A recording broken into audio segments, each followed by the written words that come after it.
Hello, everybody, and welcome to Sportcat's Daily Gazette. I'm sure a few of you noticed that we were a few minutes late, and that's because I was live on Yerg's Radio.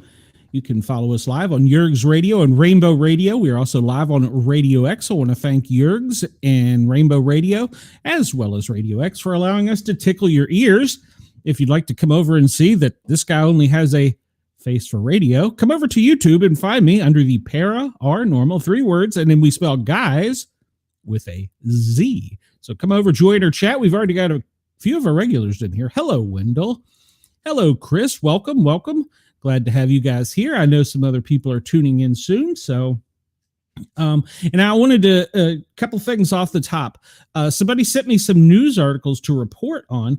Unfortunately, I can't report on them through a Facebook story. I'd like to, and I know they were good stories because I looked them up, but I just can't. I didn't have time to find a YouTube, or not a YouTube, a source for it. And Wendell said, I had a guy. He had a guy. Wait a minute. I had a government black SUV across from my house today. Oh, Wendell, they're watching you. Have you been talking to Brenda? Goodness gracious. So, well, Wendell, hopefully they're not going to catch you. So, wait a minute. What have you done, Wendell? Maybe I need to ask that. Maybe I need to be reporting on you. What have you done, Wendell? Is there something I need to know about? So, all right. Well, we're going to jump in. We're going to be light on news today because I'm not sure if anybody knows it or not, but the Pope died.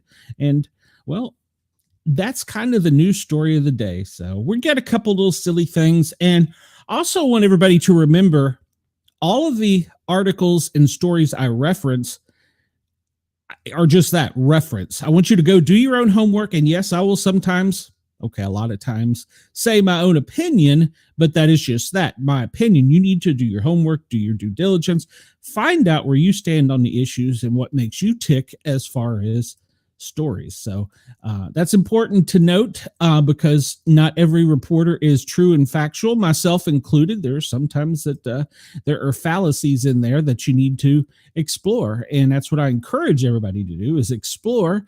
And if I say something wrong, educate me. If I can learn something from you, let's do it.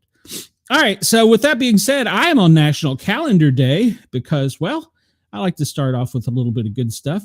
National Rendering Day is today, and I had to look at that because I wasn't sure what National Rendering Day is, but apparently it's the celebration of bringing awareness to reducing and eliminating food waste, and they call that rendering. I did not know that. So there you go. Let's see here. Who is this? Strong and Short Soul. Welcome. You're mowing today. Oh, well, hopefully I'm tickling your ears while you're doing it. Oh, Wendell, I've been checked out before, but we'll leave it at that for this site. So today is National Rendering Day. It's one of the many days it is, and they want us to have safe and nutritious food, safe and nutritious pet food, but to remember to reduce food waste, and that we also save landfill space that way. So that's good. We're glad to hear that. It's also, let me go back here. There's several days today. National Yellow Bat Day. Now, I thought this was Batman. But it isn't. It is not. National Yellow Bat Day today, April 21st, honors National Yellow Bats. All right. Well, what is a National Yellow Bat? Well, on this day in 1867, the Army activated the 265th Army Security Agency Company airborne within the 101st at Fort Campbell, Kentucky. And the official insignia of the 265th is a bat with its outstretched wing on a full moon, rising with the motto, "Through the Night Below." Symbolically, the bat represents mystery and secrecy due to its nocturnal nature. The bat fittingly describes the intelligence support provided by the Army Security Agency Battalion. So before deploying, the personnel paint all their vehicles and equipment with a yellow bat. The symbol made the equipment clearly visible from a distance and aided in identifying unit equipment. We do that in the fire service. We do it with colors, though. We do like gang signs. So on the 19th of every year, on the 19th of the same year, they deployed to Vietnam with the 265th Radio Research Company to provide intelligence support to the 101st Airborne, arriving a few weeks ahead of the Viet Cong Tet offensive. So they soon learned of the North Vietnamese campaign. However, few commanders would believe the intelligence. So how can you observe it? Well, take some time to learn more about the Vietnam War and those who served. Thank a veteran. Read about the Tet Offensive, about the 265th, the Sentinel and the Shooter by Douglas Bonnet, the Tet Offensive 1968 battle story by Andrew Rawson, and of course, honor those who served time during the Vietnam War. Take time to go over to the Vietnam Memorial if you're in Washington, D.C., and volunteer for Veterans Day. Or veterans activities and organizations. So, bye-bye. Let's see. So, let's see. We'll go back to this because we got other days to cover here. So, as I was telling Ross when we went off the air, it is National Chocolate Covered Cashew Day. Yummy.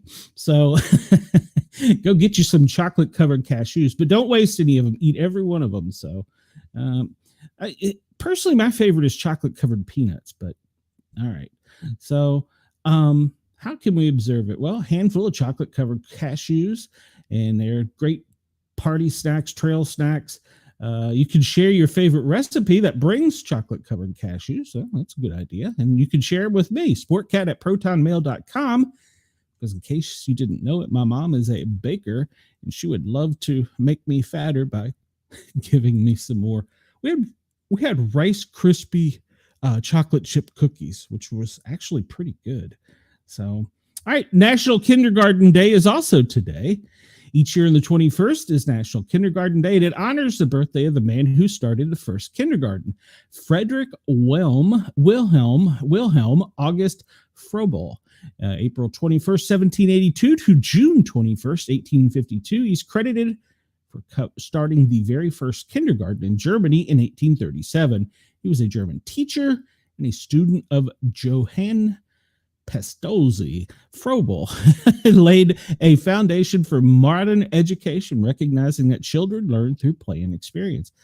That's the way I still learn. So how to observe National Kindergarten Day? Well, some areas of the country, school is still in, so go recognize an outstanding kindergarten teacher. Explore a career in education. Yes, we need more teachers. Learn more about elementary education.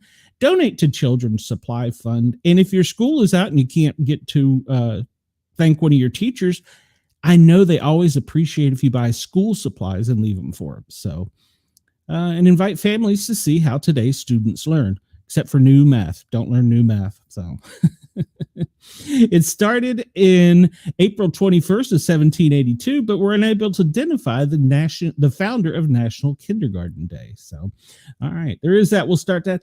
I also saw that it was National Pilot Selfie Day, but I couldn't. Somebody find something more on that. Let me know. I couldn't find any more data on it. Let me get over to Chris here because let me get in the chat here because I see Chris and some other people made some comments. And Chris said the Pope looked awful yesterday. I wonder if it was his callers, handlers to have him appear. Well, it was an official visit. So let's see. Who else do we have here? It looks like that's pretty much it. Rex, whoever Rex is, welcome. Chris says, I observe National Kindergarten Day on a regular basis with my immature behavior. Me too. And you got a puppy too, so you can play ball with the puppy. All right, this was breaking news out of Texas. Bobby J. Mitchell, a Denton County commissioner for Precinct 3, and her husband, Fred Mitchell, were found about 4 a.m. local in 1000 block of Springwood Drive. And one of them was stabbed and is in critical condition. The other is deceased. A Denton County commissioner was wounded and her husband was killed early Monday morning after police say they were stabbed by their grandson in the Louisville home. They responded shortly before 4 a.m. to reports of an assault in progress at the home.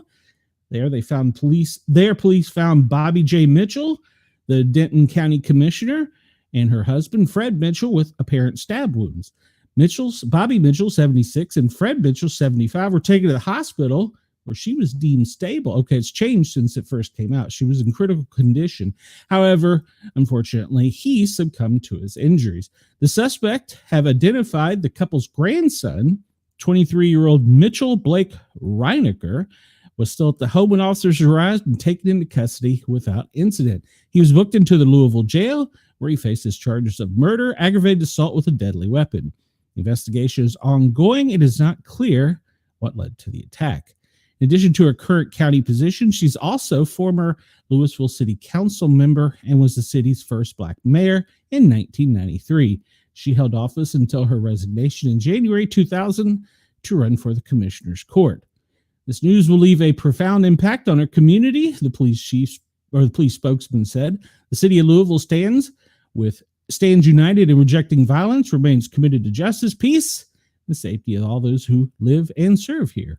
Following the announcement from the departments, the community poured into community support. Good Lord, community support poured into social media. So that was breaking news as we were coming on. All right, so I'm gonna do this story to be fair. Let's see. Do you know wrestler Randy Stewart has a radio station in Texas? No, but I'd like to meet him because we could certainly talk. All right, so JFK's grandson Jack Schlossberg. This is coming to us from the let me go back up here and see where it's at. The Irish Star. I didn't see this in any other local mainstream media. JFK's grandson Jack Schlossberger says J.D. Vance killed the Pope in explosive post. All right, so this is coming to us from a reporter in Ireland by the name of Jerry Hassel, and this is his report. President John F. Kennedy's grandson Jack Schlossberg claimed on X Monday morning that the vice president, J.D. Vance, killed the Pope in a particularly I pronounce this word, facetious message slamming the U.S. second in command. Okay, JD, this is a quote from his X, or his tweet, his whatever you call it.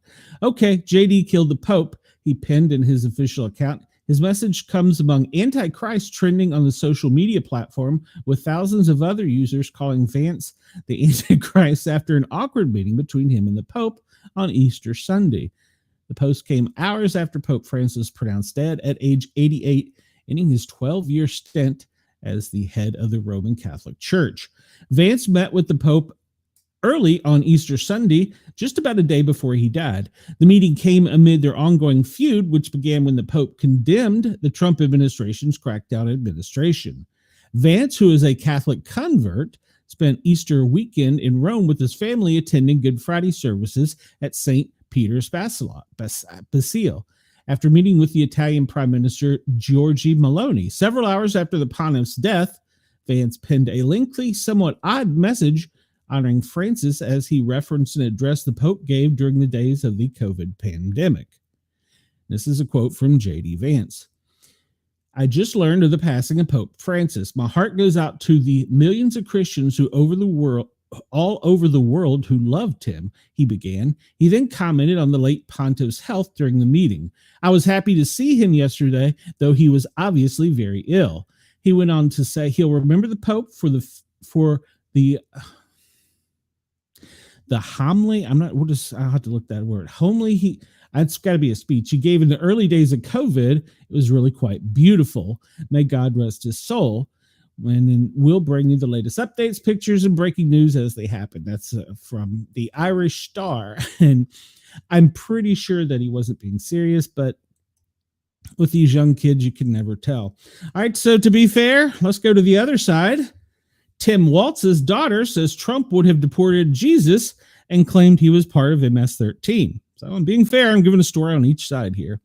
The 24-year-old daughter of Minnesota Democrat governor and failed VP candidate Tim Walz released a TikTok in which she claimed that if Jesus Christ lived in the United States, the Trump administration would deport him and claim he was part of a deadly gang.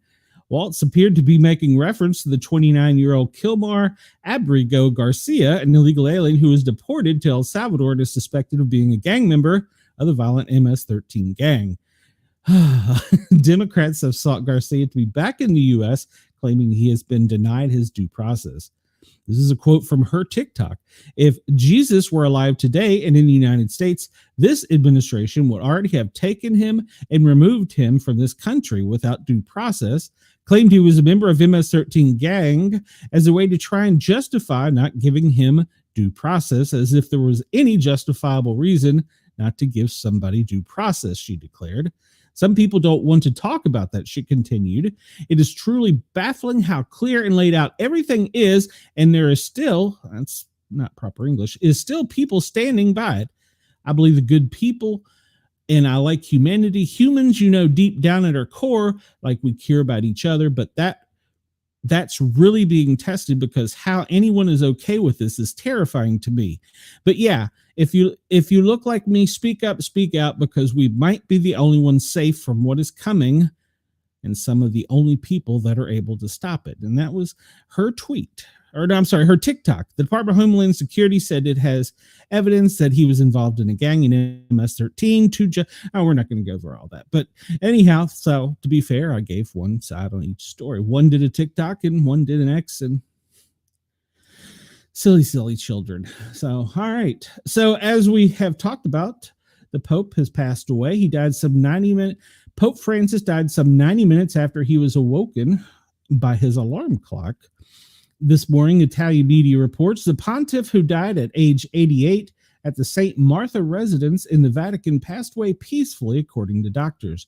He reportedly woke up when his alarm went off at 6 a.m., fell ill at 7, and died from a stroke. This is according to the release from the Vatican. Died from a stroke at around 7:30 a.m., according to the, and I'm probably going to butcher this, Corriere del Sera. Still, the exact surroundings of his death, no, go away, are uncertain. How do I get rid of that? I don't know. All right, there we go. Still, the exact surroundings of death are uncertain. It is understood he did not succumb to the recent bout of double pneumonia. He had been hospitalized earlier this year. So apparently they're saying that he had a stroke. He had a cerebral hemorrhage, which is a stroke, and it was unrelated to his respiratory problems and pneumonia that he had in February. So then they go in to say his body will lie in state in St. Peter's Basilica for 3 days, and then he will be buried in the Basilica of Santa Maria Maggiore in Rome. His body could lie in state as soon as Wednesday, according to the Vatican PR. So, all right, well, that was that's the news story of the day. He's trending, Jesus Christ is trending, and Satan is trending. I don't know. I don't make this stuff up. So, let's see. Chris says, I keep my head in the sand about who really killed my I keep my head in the sand about who really killed my grandfather and focus on making claims about deceased persons with whom I have no association. Yeah. Wendell says, I just shared your show with him and told him you wanted to talk to him and have not heard anything. Well, tell him to come over, join the chat, come to the show. We have this show. We have the Wednesday night pair, our normal guys.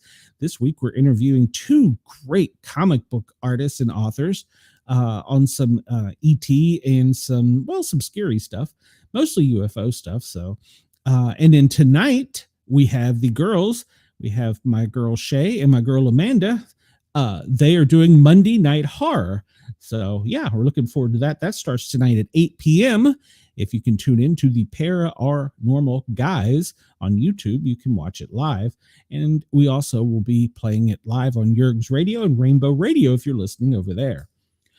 All right, so I'm not going to cover this in depth because, well, you can pretty much get this everywhere. But Pope Francis, papacy, his ends, and he was one of the 10 most recent popes. How long the 10 most recent popes reigned? Good Lord.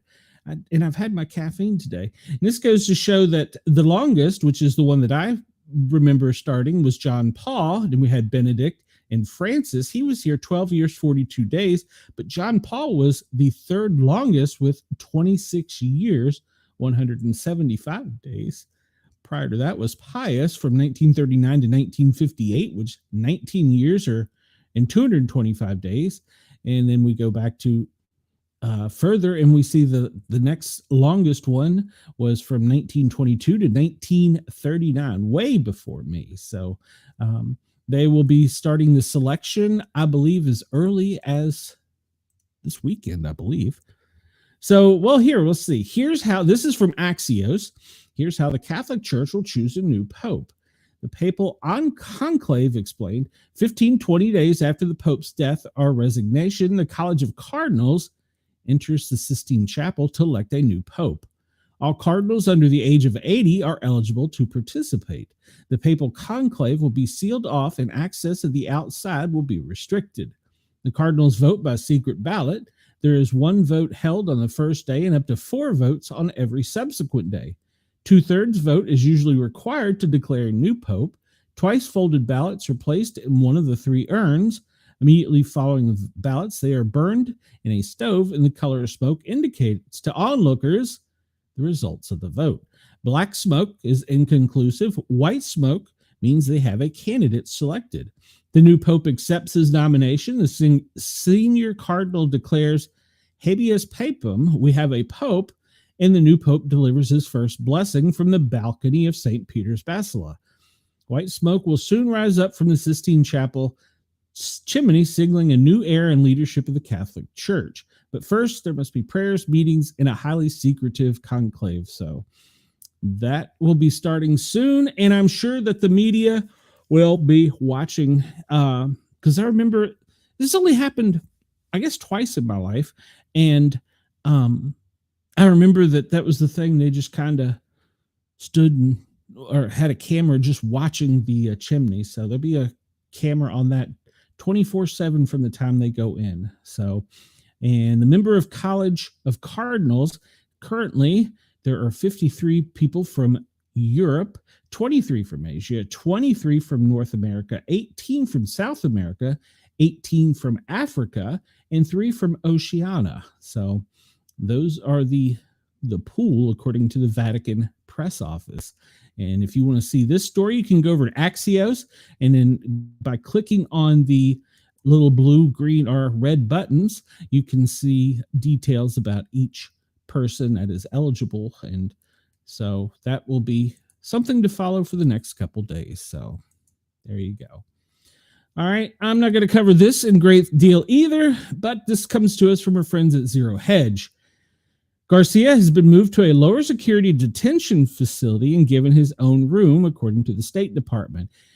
Kilmar Garcia, an illegal immigrant who was deported to El Salvador by the Trump administration, has been transferred to the country's maximum security prison from the maximum security prison to a detention facility where he has his own room, according to an April 20th court filing by the U.S. State Department. Okay, and then it goes on to give his history, but he's been moved from maximum security to he now has his own room, according to the State Department. In this article, you can go read the entire history over on Zero Hedge, but that's coming to us from them. And also from Zero Hedge, we get another news story today. Bush-era swamp creature revealed to be a key figure in the Oklahoma City bombing cover-up. Now, I remember that the Oklahoma City bombing, but I don't remember a cover-up. So I have always, this is from our friends at Zero Hedge. The author is Tyler Durden, and he is quoting, "I have always said the only difference between the KGB and the FBI is that the KGB has never claimed to be a legitimate law enforcement agency." And this is a quote from Jesse Trendu. I don't know who he is. And readers may know the name John Ashcroft, the Attorney General under George Bush. Well, good old Ashcroft was at the heart of a high-profile cover-up of the Oklahoma City bombing, according to Attorney Jesse Trendu. The following comes from a court filing provided to Zero Hedge by Trendu attorney to Oklahoma City bombing accomplice Terry Nichols. Okay, for context, per Jesse, and it gives a site you can go to, he is the brother of Kenneth Michael Trendu, who died in August 1995 while incarcerated at the Federal State Center in Oklahoma City following the death. The Department of Justice immediately deemed it suicide, denied the medical examiner access to the cell where he was being held, ordered the cell cleaned and painted, and repeatedly asked both the ME and his family to authorize the cremation of the body. The medical examiner could not legally authorize cremation, and the family refused, demanding that his body be returned to them. When his body was returned to the family, they removed heavy makeup and discovered bruises all over his body from head to foot. The bruises, cuts, and other wounds depicted after an obvious beating and murder. Now, this is according to them. And while serving his sentence, he attempted to spark an investigation in the FBI involvement of Oklahoma City. He sent a letter that could provide such information that went all the way to the top, the head of the DOJ, Ashcroft.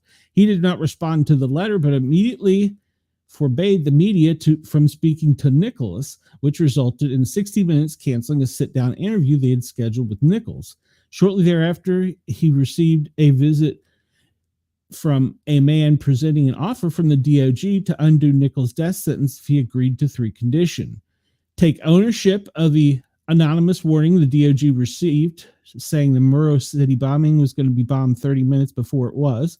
Implicate Nichols, his own brother, in the bombing, and reveal the location of the kind stick, an explosive used in the bombing. Nichols mentioned having knowledge of an unused stash in his letter to Ashcroft. The existence of a remaining stash was not known at the time, and the existence of the mysterious call was independently corroborated by Stephen Jones' book, Other Unknowns, and covered by ABC News. Interesting. I never knew any of this. So it was discovered that the DOJ proxy, Michael Selby, who visited Nichols, had previously worked in Ashcroft's private security detail and helped others further corroborate this meeting took place by telling Zero Hedge. After the declaration was filed, Selby called me upset as hell, said I had just gone and effing killed him. The attorney who brought Selby in to meet Nichols is Rodney Uphoff, a law professor at the University of Missouri. I called Uphoff and he confirmed the event. It's strange such an offer giving leniency to an accomplice to one of the most horrific domestic terrorist attacks in U.S. history would be presented by someone who does not work at the DOJ and stipulate that Nichols take credit for an anonymous tip, which he did not make. He ultimately did not accept the deal because he didn't want to throw his brother under a bus. And the party is now official records thanks to Trenton Doe, serving as an interesting looking into true conspiracies that Ashcroft may have had a hand on.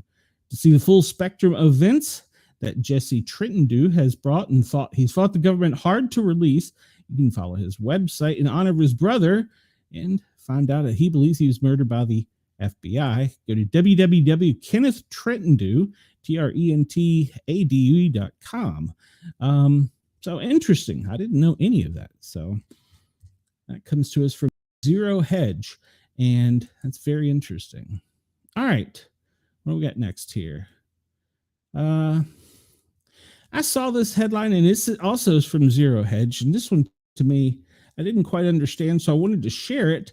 This also comes from Tyler Durden from Zero Hedge. While many are still wondering about whether or not the audit of Fort Knox is happening, it doesn't seem like President Trump doubts the country's holding. With gold surging through $3,420 an ounce for the first time ever this morning, many are pointing back to one of President Trump's Truth Social posts from yesterday. Trump wrote on Easter, "The golden rule of negotiating and success. He who has the gold makes the rules. Thank you." If you recall, in early 2025, Trump and Musk publicly questioned whether Fort Knox still holds its gold reserve. He announced plans to visit the site, while Musk suggested a live stream inspection, saying maybe it's there, maybe it's not. Well, it's got to be there. Where else would it go? Treasury Secretary Scott Bessent then responded by citing a 2024 audit confirming the presence of 147.3, that's a lot, million ounces of gold with no major withdrawals in years. He added the senators can request a tour through his office. Meanwhile, we've laid out a number of reasons we think gold is surging. And it goes on, if you're an investor and interested in precious metals, you can read the rest of this article. So that's interesting. He who makes the gold makes the rules. Sometimes he speaks some weird language. And also something I haven't really found a whole lot of data on it, but supposedly someone in his administration said that if you can control time and space, which he said the United States can, you can control anything. I would like to know more on that because I'm into the conspiracy stuff. So, but I can't find any hard and fast evidence on it. And there's a couple YouTubers, I won't name their names, but they have taken off with it. And good Lord, they get quite a few views, but I don't know, not me. So, which reminds me, everybody on YouTube, please hit that thumbs up button, like us. Please subscribe, hit that notification bell. That's why I play a little music before the show so that everybody gets the notification. They come over and they watch and subscribe. Even if you're listening on Rainbow Radio, Radio X in Australia, or Yerg's Radio, please come over to YouTube. We really could use the support to the paranormal guys and subscribe. We really could use it. So, all right, this story was also breaking this morning. A Democratic judge resigns after harboring alleged Tren de Aragua gang member. A New Mexico Democrat judge harbored an alleged keyword Tren de Aragua gang member in his home, where the illegal immigrant was arrested 28 February. Magistrate Judge Jose Joel Cano announced his resignation on March 3rd, the same day that Christian Ortega Lopez, 23, who has alleged ties to the Tren de Aragua gang in Venezuela, appeared before a judge on charges of being an unlawful alien in possession of firearms and ammunition. He was accused of illegal entry of the United States near Eagle Pass. He spent 3 days in Border Patrol custody before he was released because of overcrowded facilities at the Border Patrol's South Laredo, Texas processing center.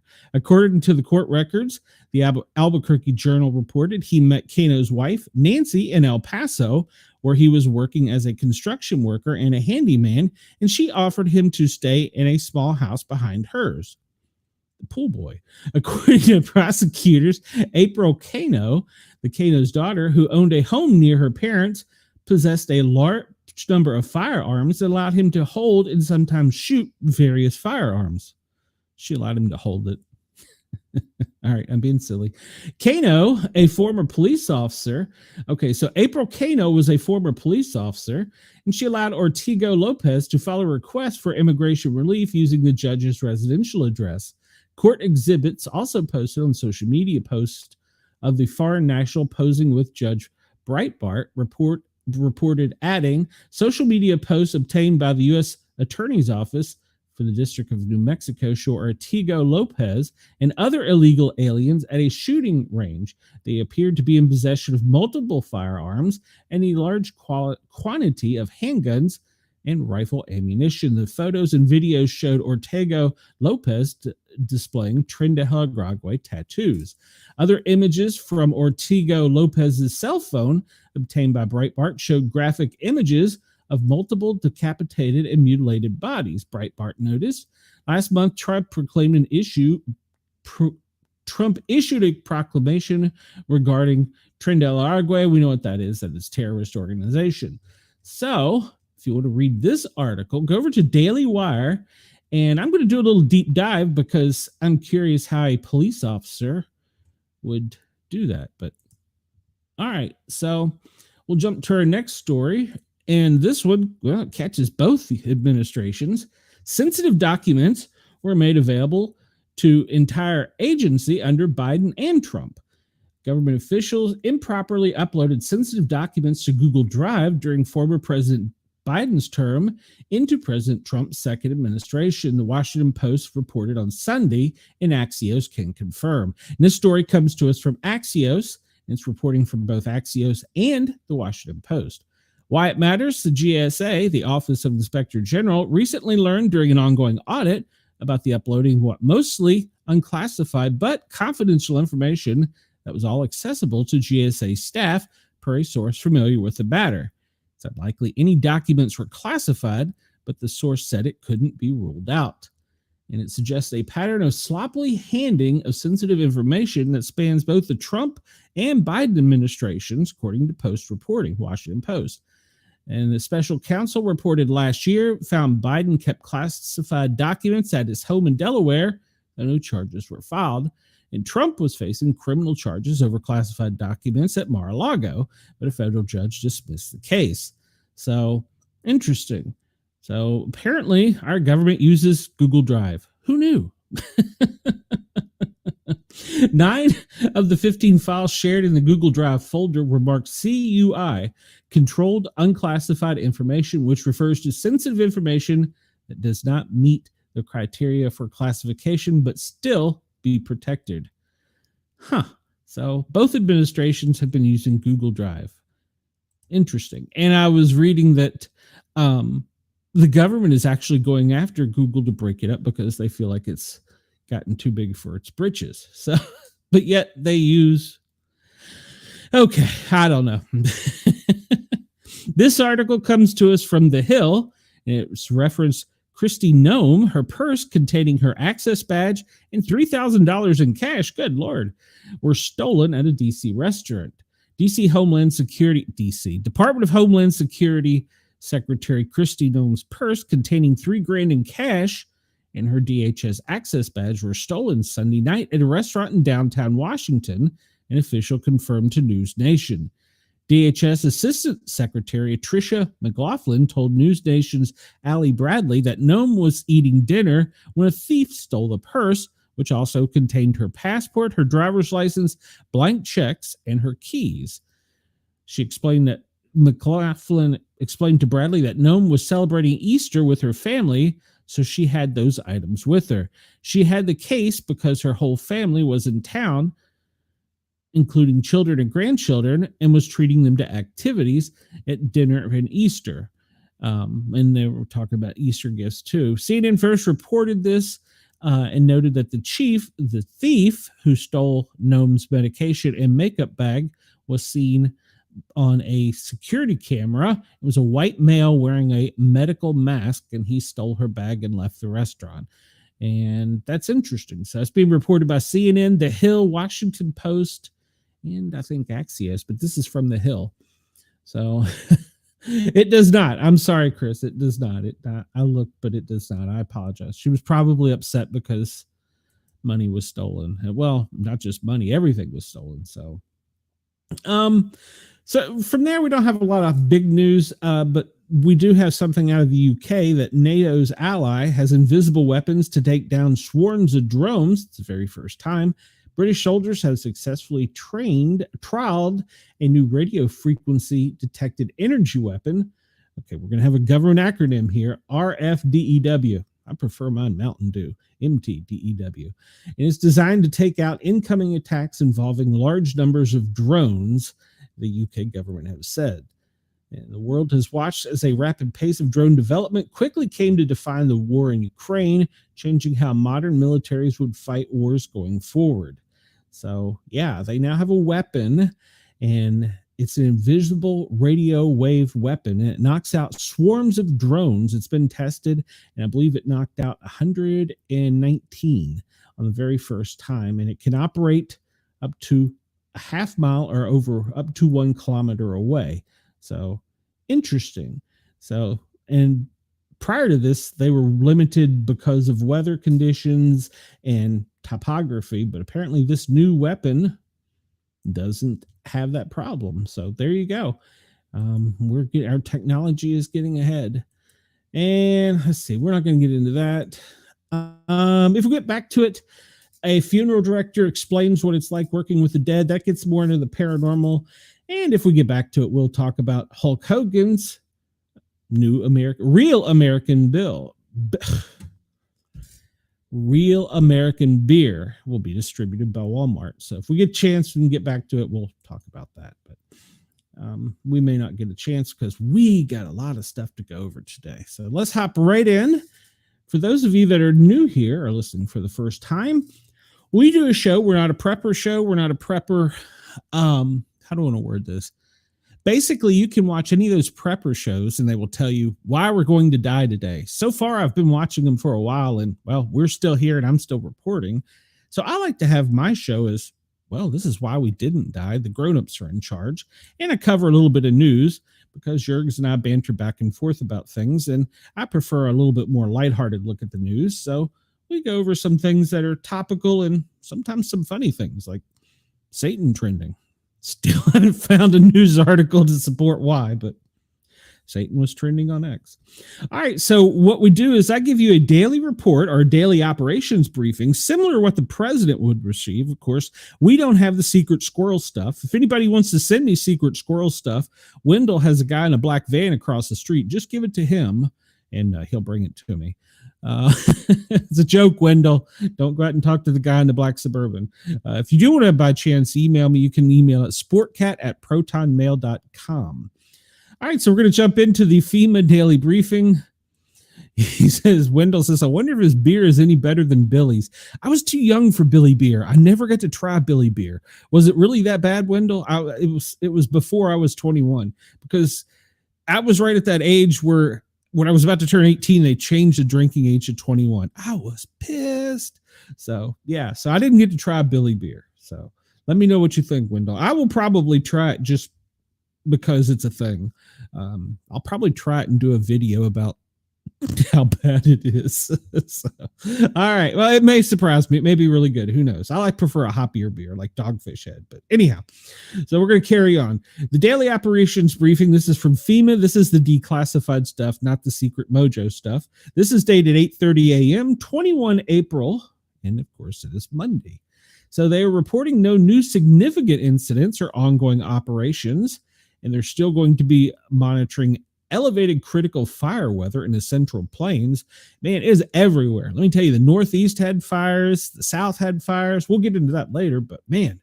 And they're still monitoring. The only event is the Boston Marathon. I have not followed that to see the outcome. So rain and thunderstorms pretty much across the top of the country, with the exception of Montana, Idaho, and Washington. In the higher elevations, you can expect some mixed precipitation.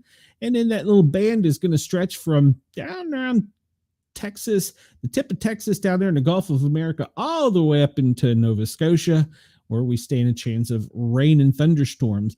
Doesn't appear today that any will be serious, but tomorrow we'll talk about here in a second. We're going to get into Tornado Alley, where there could be some severe weather. And then pretty much most of the country on Wednesday will see some type of precipitation. The fire weather, well, it's elevated today in many places, but it's at its peak worst right now just east of the Four Corners region, at the top of Texas, Oklahoma, going up into New Mexico, almost all the way up into Nebraska. That's the area they're going to watch today. And talking about high temperatures today, they're going to be above normal in the south. And if you are anywhere outside of that belt, it'll be a little bit warmer, but pretty much most of the country is going to be experiencing normal to near normal, except for the Southern California, Arizona, New Mexico border. And 6 to 10 day precipitation, pretty much everybody's going to get a little bit of rain. So we'll talk about wildfires. There's several new ones. It was just really a bad day for a bad weekend for fires. Wendell said the SUV. Wendell, did you go out and take a picture of it? You don't have a set if you didn't go out and take a picture of it. FEMA's common operating procedure. They are still doing 10 direct housing missions, 20 support missions, and 6 recovery. So, and you can go check out the FEMA daily report and get all the stats, data, and figures there. But that's the crux of it. We'll jump over. The next thing we usually talk about is the president, the commander-in-chief, his daily schedule. And today, it's, of course, a 9 a.m. in-camera, in-pool press time, is always a normal thing. At 10:30 a.m., the president and first lady participated in a White House Easter egg roll, and only pre-credentialed media can participate. Oh, Wendell. Well, send me a picture, Wendell. I want to see what you got. So, yeah.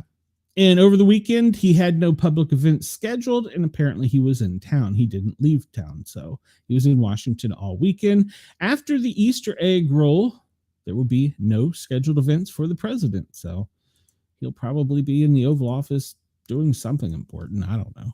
Whatever presidents do.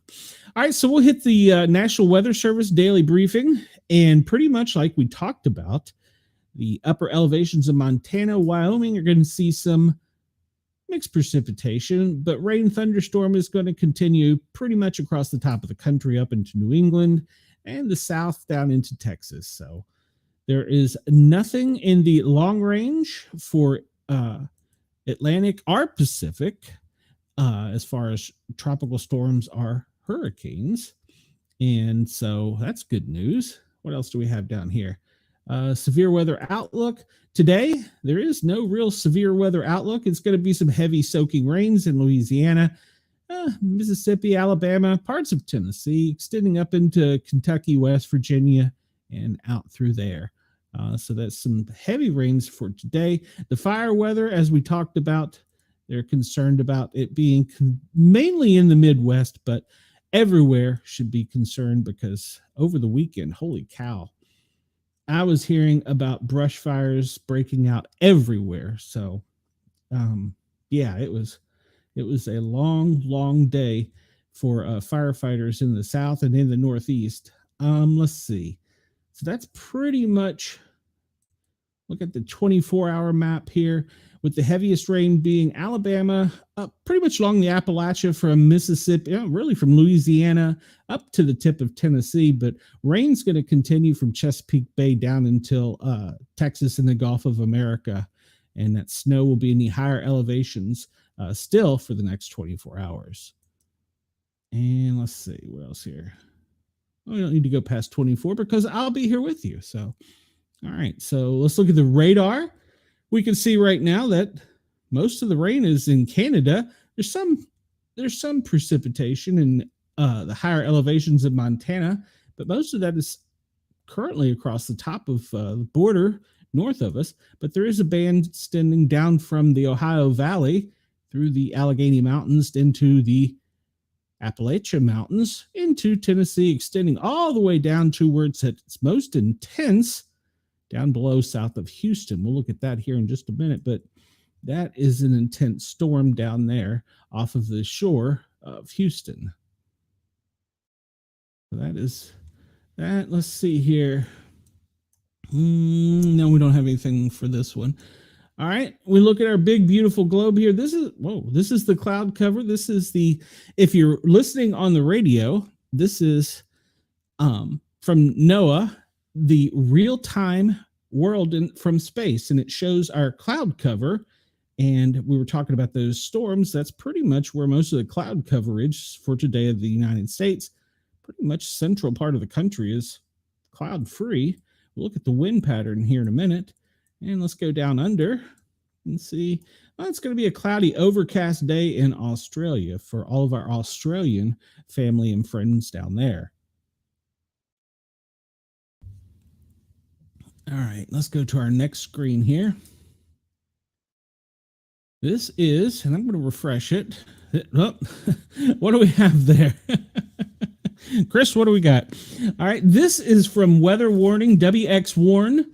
And it is you can go to that site. I do not get anything from the site, I think that they're one of the best sites for showing you up-to-date warnings across the country. And we'll start off with, yes, Chris, Andy has sent out another text message in Montgomery County, Maryland.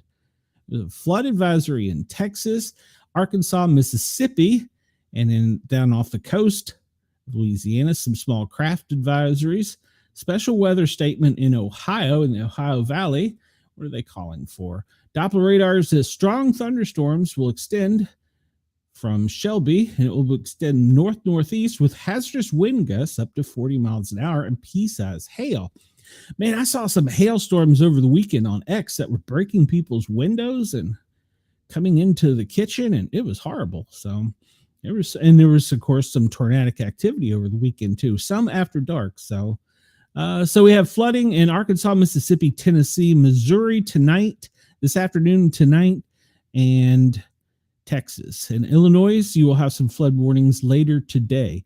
That's pretty. Flood warnings is the main thing right now. Kentucky, Missouri, Illinois, they're all under flood warnings because of the potential for heavy rain. And there was a new statement that just came out. This is from our friends up in Alaska. And this is a band of rain snow showers is stretching across the Yukon Delta to St. Lawrence Island and up to the southern Seaward Peninsula throughout tonight. Showers are expected to be messy rain-snow mix, especially in the Yukon Delta and lower Yukon Valley, where the mix will be more rain than snow. Snow becomes more dominant for areas from Shakatulkik north. I have no idea if I pronounced that right. The showers will be less frequently there, keeping accumulations light. Higher snow accumulations of 1 to 3 inches in the Nolato Hills, where much of the precipitation will fall as snow. 2 to 3 inches are expected overnight for St. Lawrence Island, where showers that are mostly snow will last into Tuesday night. Are those islands, do people live on those islands? I know some of those islands, there's nobody on them, but all right. So that's the main thing. We see that the heaviest rain now is pretty much in the Ohio Valley, but later today, it's going to be extending. All right, let's look at down under, our friends in Australia, and see what's going on down there. We look at the satellite, and we see that the tropical storm has kind of brushed the northern coast, and it looks like it's staying out to sea, which is a good thing. And it looks like it's a cloudy day through much of Australia. Well, semi-cloudy day, more through the central. And let's look at radar here. And it looks like really the only significant rains are along the coast. It doesn't look like any of the precipitation is going to be significant, except maybe up at the tip there where the cyclone is brushing the northern coast. And it'll be pretty windy today, but it looks like it'll be a nice gusty day. Temperatures today for Australia. Well, we're going to use Fahrenheit. I'm sorry, guys and gals. Along the northwestern coast, Darwin down to Port Hedland, it's going to be in the high to low 80s. And further south of that on the coastline, it's going to be in the 70s. Pretty much central Australia is going to be relatively cool in the 50s and 60s. And then the southern and eastern coast, your temperatures there will be in the moderate 70s to 60s. All right. Wendell says, I have his pictures and his logos. Okay. I'll go look at it in a bit, Wendell. And let's see. That's a tropical low. There's a percentage of a low forming and off of the Cocos, Keeling Islands. It's west of that. Wonder, we'll keep an eye on that. Temperatures currently in the U.S., currently, it feels pretty dang hot here in Knoxville. It's in the 70s in Tennessee. Memphis high of 72. Charlotte 80. Atlanta 80. Down in Alabama, it's in the 70s. Lower Alabama in the 80s. Up around Vermont, it is in the 60s. And up in Toronto, Buffalo area, it's in the 40s. If you go over to Seattle, another cool spot. Seattle has always got cooler weather. Portland is 52. Medford, Oregon, Grants Pass, 54. Reno, 59. The hottest part of the country today, of course, will be Texas, with the hottest being in Odessa, Texas right now, 76. Dallas, you're close at 74. But it looks like that little cold front is pushing down through Canada with a warm low extending throughout much of the center of the country and eastward. So, and that one is going, the last low is going off of the coast of Charlotte here in Atlanta. Well, from Charlotte in Atlanta later this afternoon. Good Lord, if I could talk. Satellite, as we talked about, that little low is trying to push down from Canada with that front stalling out in the center, keeping a nice dry area. And that's why they're really concerned with the high fire index. So look at radar. And currently, as we talked about down in Houston, Wendell says it's 85. Where he is at. It's hot, Wendell. All right, currently down in Houston is where the most activity is currently, but that band does stretch from the tip of Texas and the Gulf of America pretty much through the heartland, coming up through Mississippi, Huntsville. It's about to hit us here in Knoxville and West Virginia, Pittsburgh, up along the Allegheny Mountains and out through Toronto. And that is expected to continue to advance northeast throughout the day and intensify. But the highest rainfall populations are going to be into the Kentucky-Tennessee border, are the land between the lakes, and down in Mississippi, where the highest precipitations in the U.S. are expected today. Wind, well, we'll look at a bigger wind picture here, but currently winds are coming up off of the Gulf, going up through the center of the country, merging with another little small low. That's what's causing that dry section in the middle of the country, with that little cold front trying to push through to the west. as well as the other one wanting to work its way off the East Coast, but the energy is being pulled from the Gulf up into the Atlantic. So we covered temperatures, humidity. It's 200 degrees here. We see, if you look at the humidity, right now in the center of the country is where it's most humid, but that dry air behind it is where that fire concern is. So it's sticky. It's the South. It's getting that time of year. So welcome to the South. All right, we're looking at a recent wind map. Let's update this. This is for the United States, but I got a bigger one here I'll show you in just a minute. One of our favorites. The current top speed wind is 29.7, and it looks like that would probably, once again, it's usually up around Denver. So most of the country is experiencing winds going from the west to the east until they meet the Rockies, where it extends northward, but it kind of crosses over a bit in Chicago, where it goes up through the Ohio Valley and out from winds pulling up from the Gulf of America and off of the Atlantic seaboard. All right, let's look at lightning. Where is it lightning right now the most? Welcome back, Columbus. Yes. For no apparent reason, Chris, for no apparent reason. All right, so we'll zoom in down here. Houston, San Antonio, Corpus Christi, Victoria, McAllen. You're in the crosshairs right now. Lots of activity off of the coast coming inward. It's a nasty, sloppy, stormy mess. Please be weather aware. Keep your eyes on the sky. But right now, that is the section of the country that's just getting hammered by lightning. The most electrical activity in the strongest portions of that storm. So keep your eyes on that if you're in South Texas, Southeast Texas. That line does extend across, but the energy really hasn't made it past Huntsville. So we see it trying to go north-northeast, but it really hasn't extended energy-wise past Huntsville. There's a cell just to the west of Huntsville, Decatur, that's got some significant energy to it. So keep an eye on that as well. We'll jump from that. We'll go over to see current weather map. I brought this up just to show. This is the GEMA weather map. And I bring this up just to show you where all the current watches and warnings are. Currently, the red flag and fire warnings are in the center of the country. Nebraska, Colorado, Kansas, that area. There's some wind advisories over in Idaho Falls. And if you're off of the western seaboard, Portland, you've got a frost advisory in effect. And all right, some gale warnings off of the California coast. We jump down here to Texas. We don't have any tornado warnings, but we do have some severe thunderstorm warnings coming off of the coast in Texas. So keep your eye on that.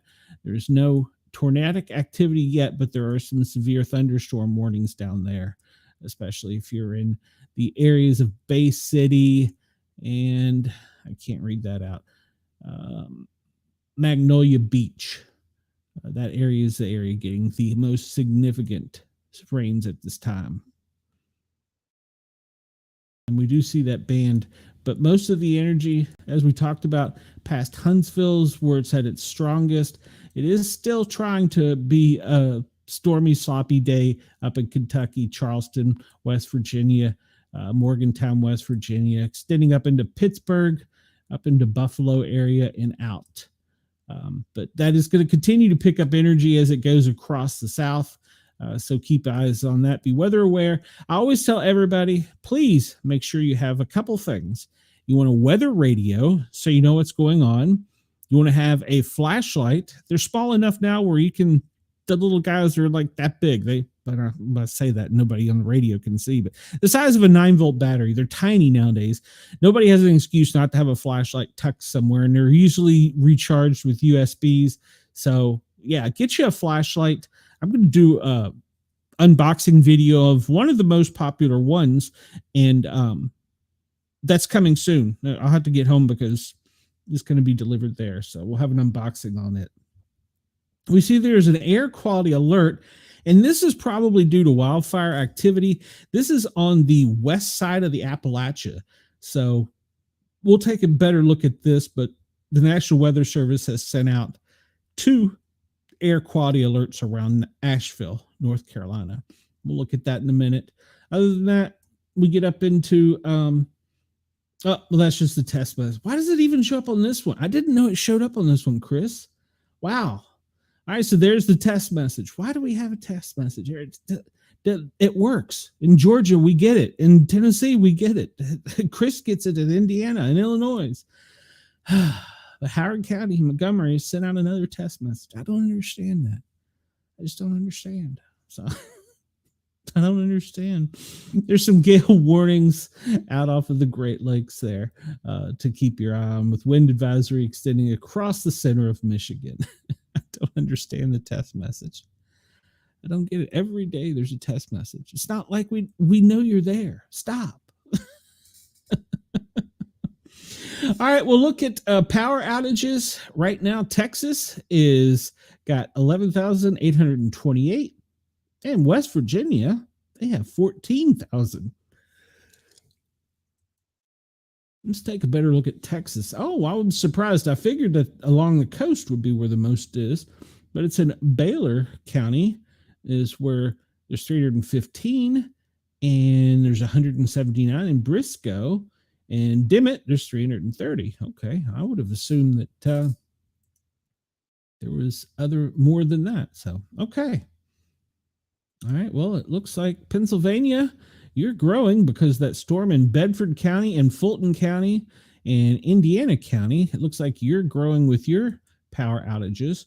And West Virginia, looks like, Wetzel County, 655, almost 10,000 in Mongolia, Preston County, 1,154, and up in the little teeny top there, Morgan, it looks like you got about 1,000 people without power, so. Also, there was trending, it was talking about Reddit was down. I don't use Reddit that often, so I didn't notice it. But at any rate, so across the country, there's a total of 82,462 houses without electricity. And that comes to us from poweroutages.us, and it's pretty accurate and up to date. All right, I got a little treat for you when we do this here in a minute. So, no, not that button. The next thing we talk about is the air quality.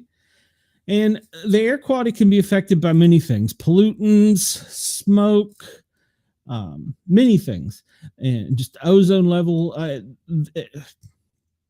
Anything can affect the air quality. If we look, pretty much most of the Appalachia from Pittsburgh south, and then we get down into the lower Mississippi Valley, down towards New Orleans, your air quality is moderate. It's not the greatest, it's not the best, it's not the worst, but it's definitely not very good for you. So pretty much all of West Virginia, part of Kentucky, East Tennessee over to the Appalachian Mountains where it breaks, but on the east side of the mountains, it picks back up and goes almost over to the coast.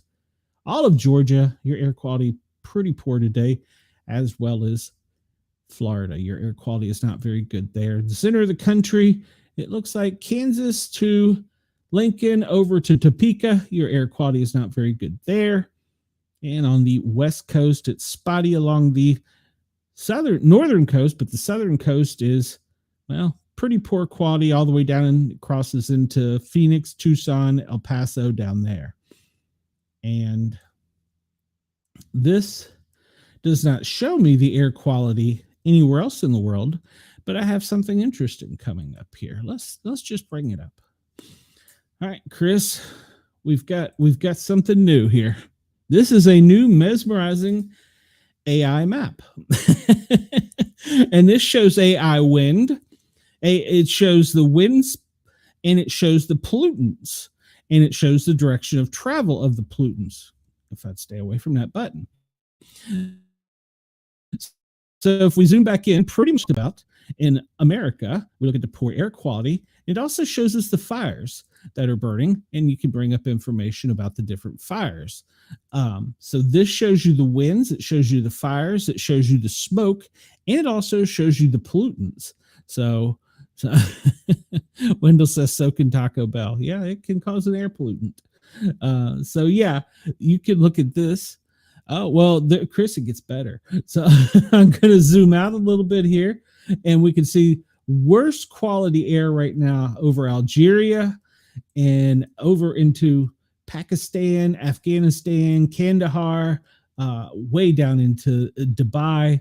All of that air quality is horrible. That could be from dust storms. That could be from many things. We go down to Australia and look.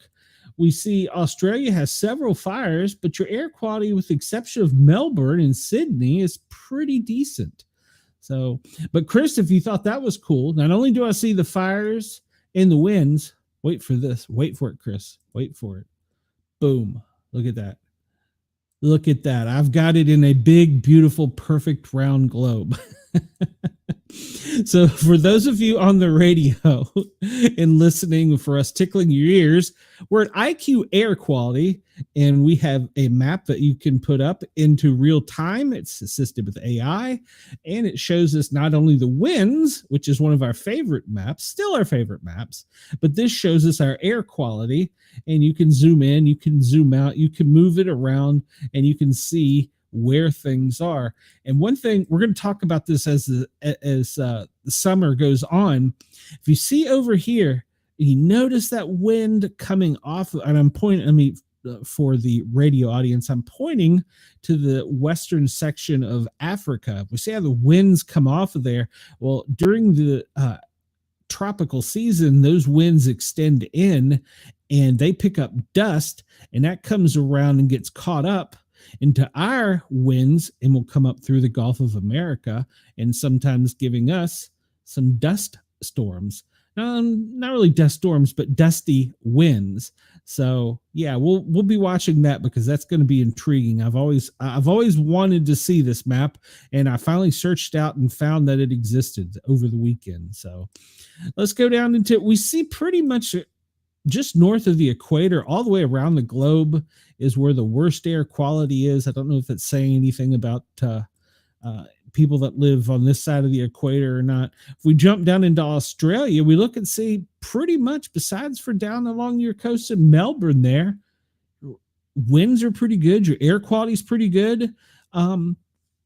Yeah, so it's pretty much north of the equator. I don't know if that says something about the northern hemisphere or not, that we're the most pollutants or not, but yeah, if you look around here on look over here, let's just zoom in on Asia, and we see that China, Beijing, it's horrible air quality days there. Hong Kong's not too great, but then you jump back over to the west of there and you get into the Baltic regions. It's not very good there. Down, of course, in the middle of the Kabul, Pakistan, Middle East, it's not very good there, and it extends westward over into Africa, and the air quality isn't very good there, all the way up through almost Nigeria. Well, it does through Nigeria, so yeah. Yes, Chris, you're correct, but I like the big, beautiful round globe. So until she comes over, we will have this. But this is a colorful map because it shows you the winds, it shows you the pollutants in their path that they're traveling, and it's pretty impressive. But yes, Chris, for other people that don't believe in a round Earth, we can flatten it out and make it a flat Earth. So. So if you believe in a flat Earth, that is the weather for the wind and pollutant forecast for the flat Earth. Once again, mostly still north of the equator. South America, it's bad, but it's not as bad as north of the equator. So, all right, let's jump out of this map. We had a little bit of fun with it. And I wish I could find a better map for the classic allergy maps. This is brought to us from the Weather Channel. Pretty much if you go outside in the South, you're going to die. So the tree pollen, pretty much from the Chesapeake Bay down through the Appalachians, going all the way out to the Gulf of America, extending west, is horrible right about now. So the tree pollen will kick your butt. It's in its worst, probably Kentucky, Kansas, over in that way. I would argue that it's horrible here too. Grass pollen map, pretty much the same. Yes, I do have a ad blocker. Pretty much the same, except it's worse, more severe down in Texas, Alabama, Georgia, South Carolina, extending into Florida. It's not as bad here in East Tennessee, but it's still not very good. Let's see. Where's my other one that we look at? The breathing index map for the U.S. Well, right now, if you're on this side of the Appalachian, as I'm pointing to it, the west side of the Appalachia, it's kind of poor. On the east side, it's kind of horrible if you're in the south.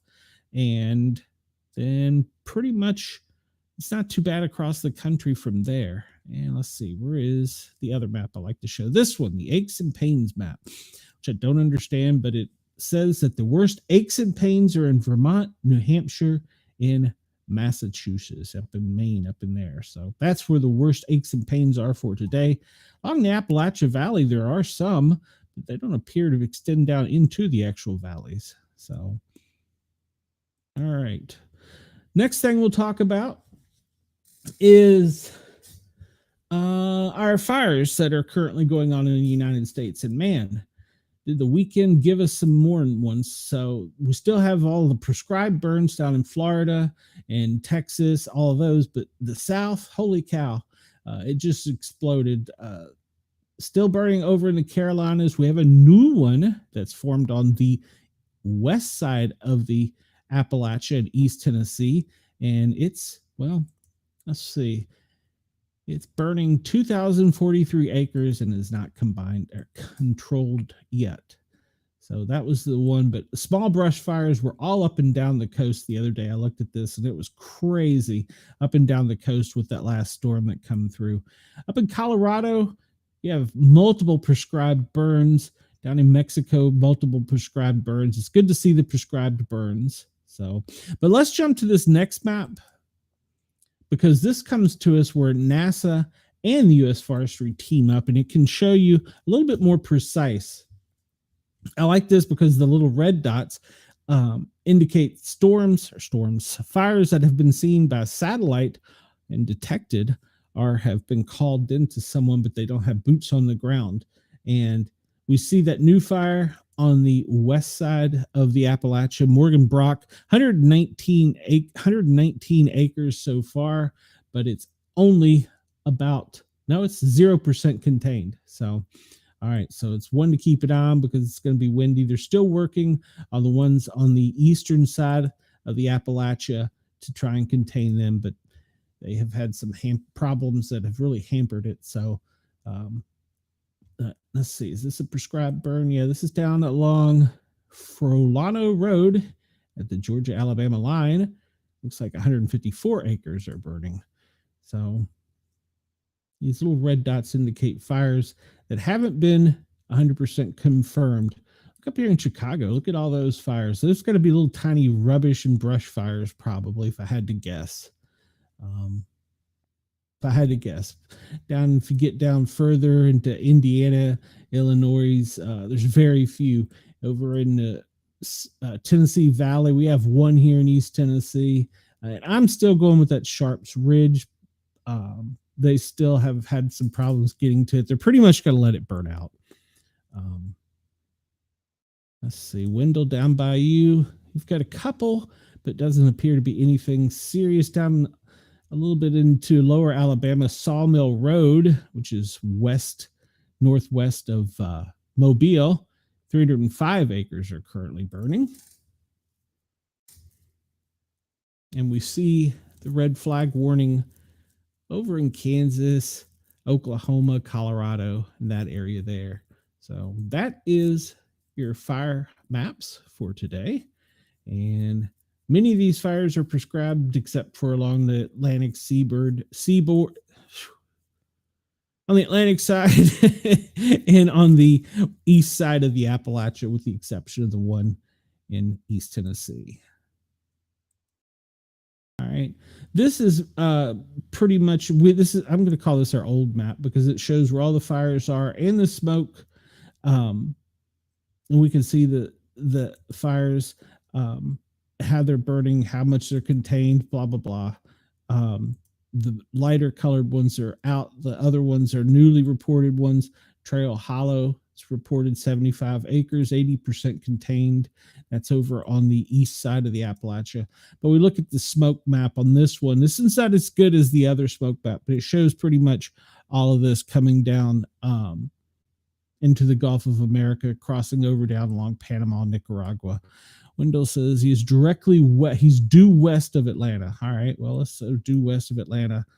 So due west of Atlanta, Bud Holmes Road fire, Wendell.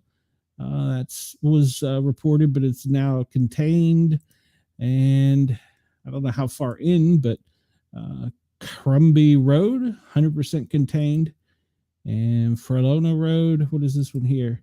Fire detected. So Wendell, there's a fire detected due west of Alabama or Atlanta. I don't know where this is. It's between Birmingham and Talladega. So there's a fire detected there. And Equip Wolf Road and Wolf Pond Road is 99% contained over there. That's Talladega Forest. So it looks like Talladega does some prescribed burns. That was not a prescribed burn, though. Oh, what is this one up here? Table Rock. Let's see, 13,210 acres. It's 91% contained. They're really working really hard over on the east side of the mountains to get those fires contained, but it's been hard with the winds and the remote locations. So they're having some times over there. We still see some significant fires along eastern seaboard. Let me scroll down here. Oh, 2 miles west of Myrtle Beach, reported fire. I can't. Why are you giving me such a hard time? I guess I have to bring it up. Affected wildfire, 2 miles. It's 90% contained of almost 2,100 square acres burned.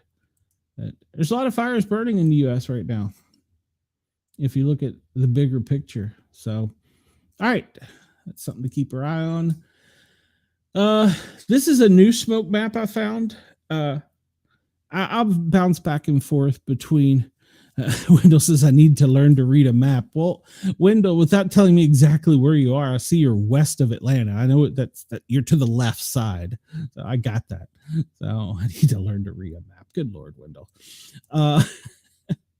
This is, we'll call this. This is a newer smoke map that we looking at. But I like the other one to be more succinct because it shows the direction of travel. But we can see here that most of it is to the southwest in the Gulf of America, covering Mexico, is where most of the smoke today is. And you can see the fires they have. You can see a stark difference between the ones until you start zooming in and see. All right, Wendell, there's Atlanta.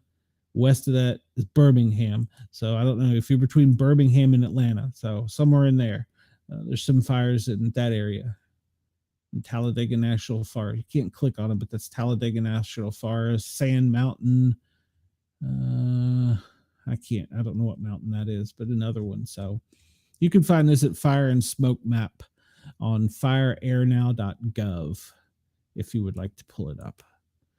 So, no, Wendell, I didn't know you were at Anniston. I thought you were up further north towards Bobby for some reason. So, okay, now I know. All right. Wendell, here's your favorite, Chris's favorite. It's the big blue, beautiful, round globe.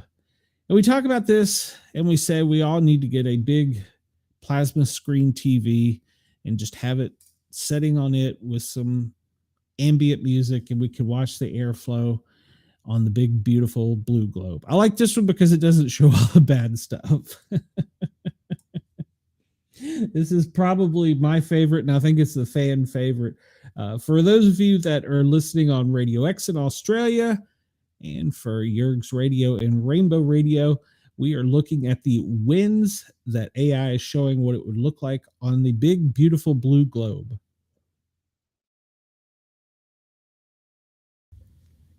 All right. Let's take a look down under and see what the winds look like. I like this one because you can see what's going on in Antarctica.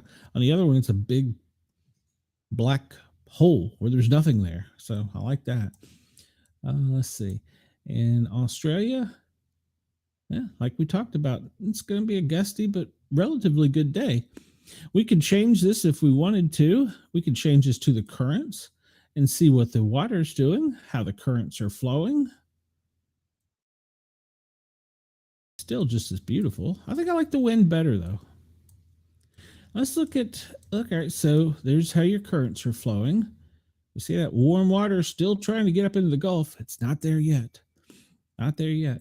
We look at the waves, and we can see the wave patterns on the big, beautiful round globe. How do I make that go away? Click there. There we go. That's the waves currently coming in high tide on the eastern seaboard and down in the Gulf of America. High tide's coming in, I should say. That's what I need, a fishing map. Wendell, find me a fishing map that has this. That would be awesome. There's the wave flow on the other side of the world. And it looks like the tides are coming in to the south side of Australia, and they're going out on the north side. All right. Space weather. We'll take a quick look at it and see what the aurora forecast is. There was no significant space weather noted in the FEMA briefing, so it looks like nothing more than the normal aurora. And we see that it's going to pretty much be, well, most of Canada this evening, and it's not going to extend down into the continental United States. Yes, the people on the radio do need to come over, Wendell, and watch, because there's a lot of graphics here, and sometimes it's hard to describe how beautiful they are, like this one of the aurora. So everybody that's on Yerg's Radio, Rainbow Radio, Radio X in Australia, please come over and help us out. Like, follow, share, and subscribe. And if you don't like me per se, I do have two beautiful women coming on tonight at 8 o'clock. They have a great show where they're talking about horror. They've got a horror show tonight, and it's going to be a disco horror. I'm kind of concerned that they're going to want me to play disco music. So that's right. Chris says if people like and subscribe, they can get notifications for the horror show tonight. And that's what we want. My girls want to get as many people coming over and watching them. For those of you who don't know, Cheyenne, she is in public safety. She is a beautiful young lady. She is the co-host. Amanda, the other young lady, is a retired professional wrestler by the name of Siren, and she can look at you. She's beautiful, but she'll whoop your ass. So you can come check them out tonight. Make sure we will also be live on Yerg's Radio and Rainbow Radio if you only can listen at 8 o'clock Eastern Standard Time in the United States. And we're going to be live on the Pair Our Normal Guys channel where you can check out my beautiful ladies. So, Chris, you almost got me in trouble there. I almost said my big, beautiful ladies. So, all right. So we'll jump into a little bit, starting into more of the news out of the weather stuff. Real quick, measles cases. This was updated as of Friday. Total number of cases in the United States, 800. So most of those are from the ages of 20 and below. So make sure to check with your doctor if you can, get your immunization, because that's important. And I think there have been 2 confirmed deaths and 1 under investigation. So the measles cases have risen over the past few weeks up to 800. We're hoping with the current weather that it'll start bringing that down, but it is important to go get immunized if your doctor says you should. So Arthur, what's cracking? Well, Arthur, we're talking about measles at the moment, and I hope you don't have the measles. But let's hop over we'll start into our news, and we'll get into our event list. I'll go back a little bit because no, not that button. Over the weekend, we had some things happen, and we didn't quite cover them. Did I hit a button? Yeah, I hit a button, didn't I? No? Yes? No? Maybe? Can't tell. Did I hit a bit? Sportcat buy? No, I'm not going to buy any viewers. I want Arthur. This is how it works. You come over to YouTube. I know you're on Twitch, and I appreciate you being there. But Arthur, you need to come to YouTube, and all those people you're telling that I should buy, you need to promote me for free, Arthur, and get them over here to subscribe, to like, follow, share, and subscribe. Unfortunately, Arthur, I fear that you can't understand me. That your language is different than mine. So hopefully you can translate it to come over to YouTube and subscribe to the Pair Our Normal Guys. And guys is spelled with a Z. So make sure to come over and check us out. All right. Author, spread that word on Twitch for me. I would really appreciate it. So, All right, so we'll go back to animal attacks. Oh, I got something cool if we get time on that. Israel on the 21st, that is today, a swimmer bitten by a shark off the coast. He's gone missing. United Kingdom, over the weekend, a young child was injured in a horrifying dog attack. Pakistan, more than 80 peacocks have died because of a mysterious illness. Oh no. In Hungary, foot and mouth disease is growing, and it's spreading to thousands of cattle, and they are culling them tonight. All right. Epidemic in Mexico. We're still talking about the measles up in up in Washington State. There was 3 people that have a known variant of foot and hoof. It's a foot and what do we just call it up here? Foot and mouth disease, but it's akin to that. And I believe it was in Oregon. But there was only like 3 people, so they're still investigating it. Uganda, there's been a measles outbreak. Critical infrastructure. Well, Haiti is always there. I didn't check on Puerto Rico's power and see how it was today. South Africa, Johannesburg, they're having water maintenance, and so there's going to be some problems with your water. Look at social incidents. Look at Sudan. There's heavy gunfire over the weekend. And of course, in Yemen with the Houthis, we know all about that. Armenia, they had nonstop shots at a village for about 1 hour overnight. Okay. And then over the weekend, Nigeria, armed herders attack 2 Benue LGs, kill family of 8 and 9 others. Okay. In Congo, 9 peacekeepers were injured. UN peacekeepers were injured. No, it's an old story. Disregard. Public safety. Ireland. Oh, this is new. Police attacked with petrol, I'm assuming it's gas bombs or Molotov cocktails, and fireworks after dissident Republican parade in Derry. Chile, gunmen have attacked a Chinese-owned power plant site. That's not good. Yes, I do, Wendell. I do. Let's see. Suspects dies by suicide during SWAT standoff in Texas. And 2 injured in a shooting at a Norfolk State campus. That was yesterday. I heard about it. They kept the campus on lockdown for a brief period of time. Germany, a gunman kills 2 over the weekend. In Chad, more than 100 inmates make a deadly prison break. Chad in Africa. Sri Lanka, over the weekend, a gunman fires at a church ahead of the Easter bombings anniversary. And in Ecuador, over the weekend, 11 people were killed, 9 injured in an armed attack at a cockfighting event. I did actually see a story on that, but I didn't cover it. We do know about the Ukrainian war in the Middle East. We don't really talk about that because that's not what this channel does. We've talked about the fires. Pretty much United States, there's been several fires. There was a fire in a Delta plane at a Florida airport earlier today. That's new. I didn't see that one. Let's pull that one up real quick. A Delta Airlines airplane caught fire before it was supposed to take off in Central Florida, forcing evacuations of passengers. A Delta Airlines airplane caught fire on Monday before it was supposed to take off at a Central Florida airport, forcing the evacuation of passengers.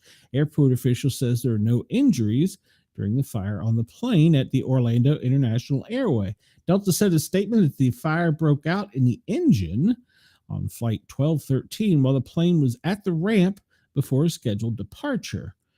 All right. All the passengers were evacuated, and the airport rescue firefighting team, otherwise known as ARF, responded and extinguished the blaze on the Airbus A330.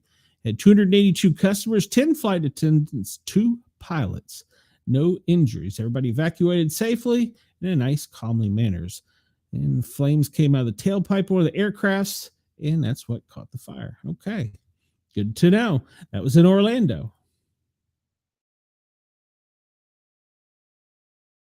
All right. What else do we have here? Australia, fire erupts at a Greek restaurant in Yarraville, Melbourne, for a second time this year.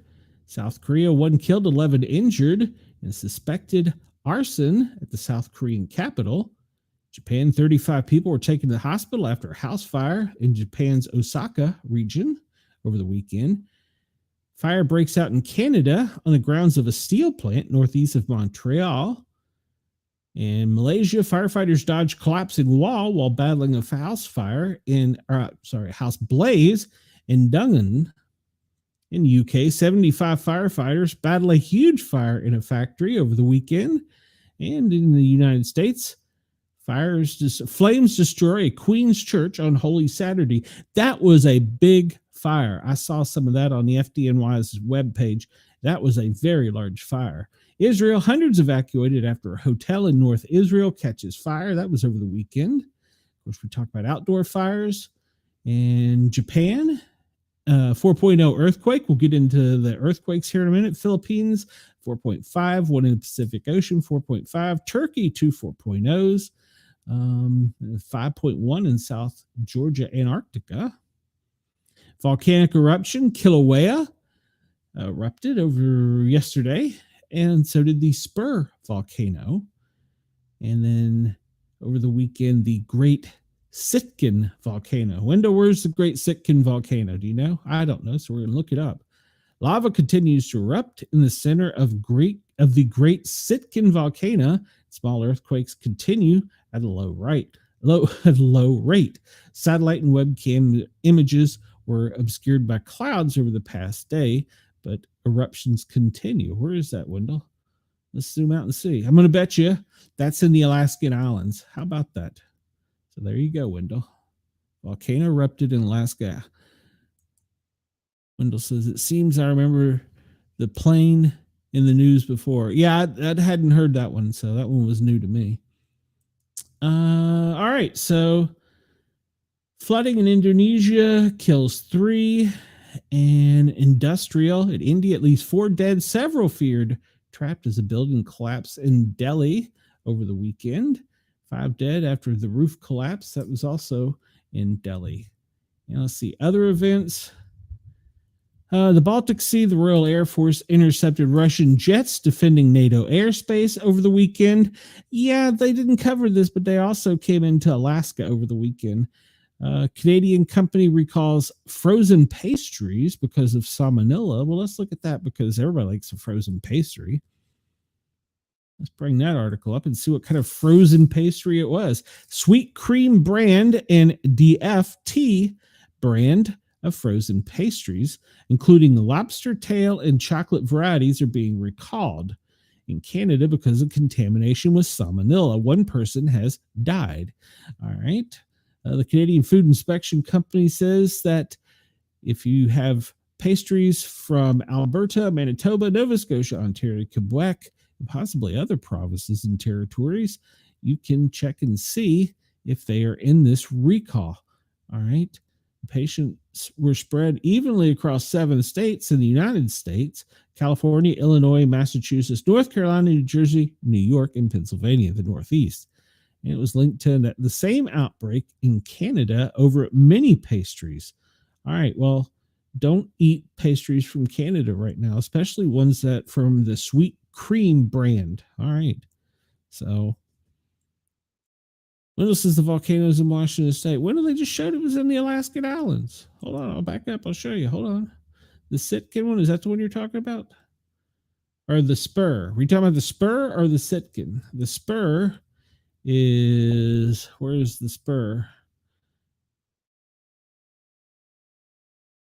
Spur is also in Alaska. It's west of Anchorage.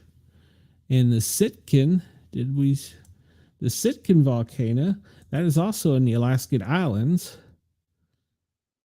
almost to Canada. So yeah, it's not Washington. Those 2 are Alaska. So, all right, where do we leave off here? 4 dead. We covered that. 4 dead as United States. 4 dead as aircraft plummets into a field in a horror incident in the United States. Well, I don't know anything about that. That occurred over the weekend. Let's see if we can see that. All passengers on board a small plane die in Illinois after it crashed. 4 people have died after a plane crashed into a field. The incident happened on Saturday morning in Illinois. An investigation has now been launched. The plane crashed in Trillia, around 200 miles south of Chicago, at around 10:15 a.m. Local authorities said the FAA was on the scene and investigating the crash. All the occupants of the plane, a single-engine Cessna 180, were pronounced dead at the scene. Police said the victims, 2 men and 2 women, were from Wisconsin. Debris was scattered across the roadway, which is expected to be closed for most of the day. The plane reportedly crashed into a set of power lines before bursting into flames. Debris was scattered across the roadway after the explosion. All right. And everybody was pronounced dead at the scene. The aircraft remains in the roadway. All right. And it's an active and ongoing investigation. How did the FAA get there so quickly? That's interesting. So that happened in Illinois. And it looks like it happened pretty much in central Illinois. So there you go. Let's see. I got more comments down here. Oh, hello there. I don't know my two. I don't know who you are. Oh, he does custom art. Don't care. So, all right. 21 people injured after a motorcycle crash in Fort Worth. Fire officials say, yeah, that was a chain reaction motorcycle crash. Let's see what we got here. 21 people are injured after a major crash showing several motorcycles on Friday night. Firefighters said the bikers were riding on Interstate 35 West when one blew a tire, triggering a chain reaction crash. Say 4 people are in critical condition and 7 others also went to the hospital. And there were many more injured. Several of the motorcycles caught on fire as a result of the crash. Yeah, I saw that on social media. Conga, a boat catches fire, leaving 50 dead. That's an old story. Let's see. That's an old story. We've talked about that. We've talked about rain, hail. There was some serious hail over the weekend. Oregon. And then, of course, we talked about the storms. I don't understand the thick fog thing. I still haven't had time to dig into that. Let's see. United States child among 2 dead after flooding as severe weathers lashed the plains. One of the stories that was sent to me that I couldn't cover, apparently on the... I'm trying to think of the name of the river. It borders Pennsylvania, Maryland, and extends down into Virginia. There were some people that were caught on the river, and Maryland State Police had to come in, use their aviation unit to airlift several of them out. They actually went in, repelled, and got them. I think it was Warren County, Virginia is where that occurred. All right. Tornadoes. We kind of talked about that earlier. These are over the weekend. Henry County in Illinois, Warren County in Illinois, Des Moines in Iowa, Arkansas, Faulkner County, Lonoke County in Arkansas, Montana, Chateau. Those are just some of the few. All right, we're going to be running close on time here, so let's move on real quick. All right, we've pretty much covered this. This is heavy rainfall, flooding in Asia. All right, over to west of Laos. I hadn't seen it lit up that brilliantly before. West of Laos, pretty much Central Asia, I guess, is heavy rainfalls.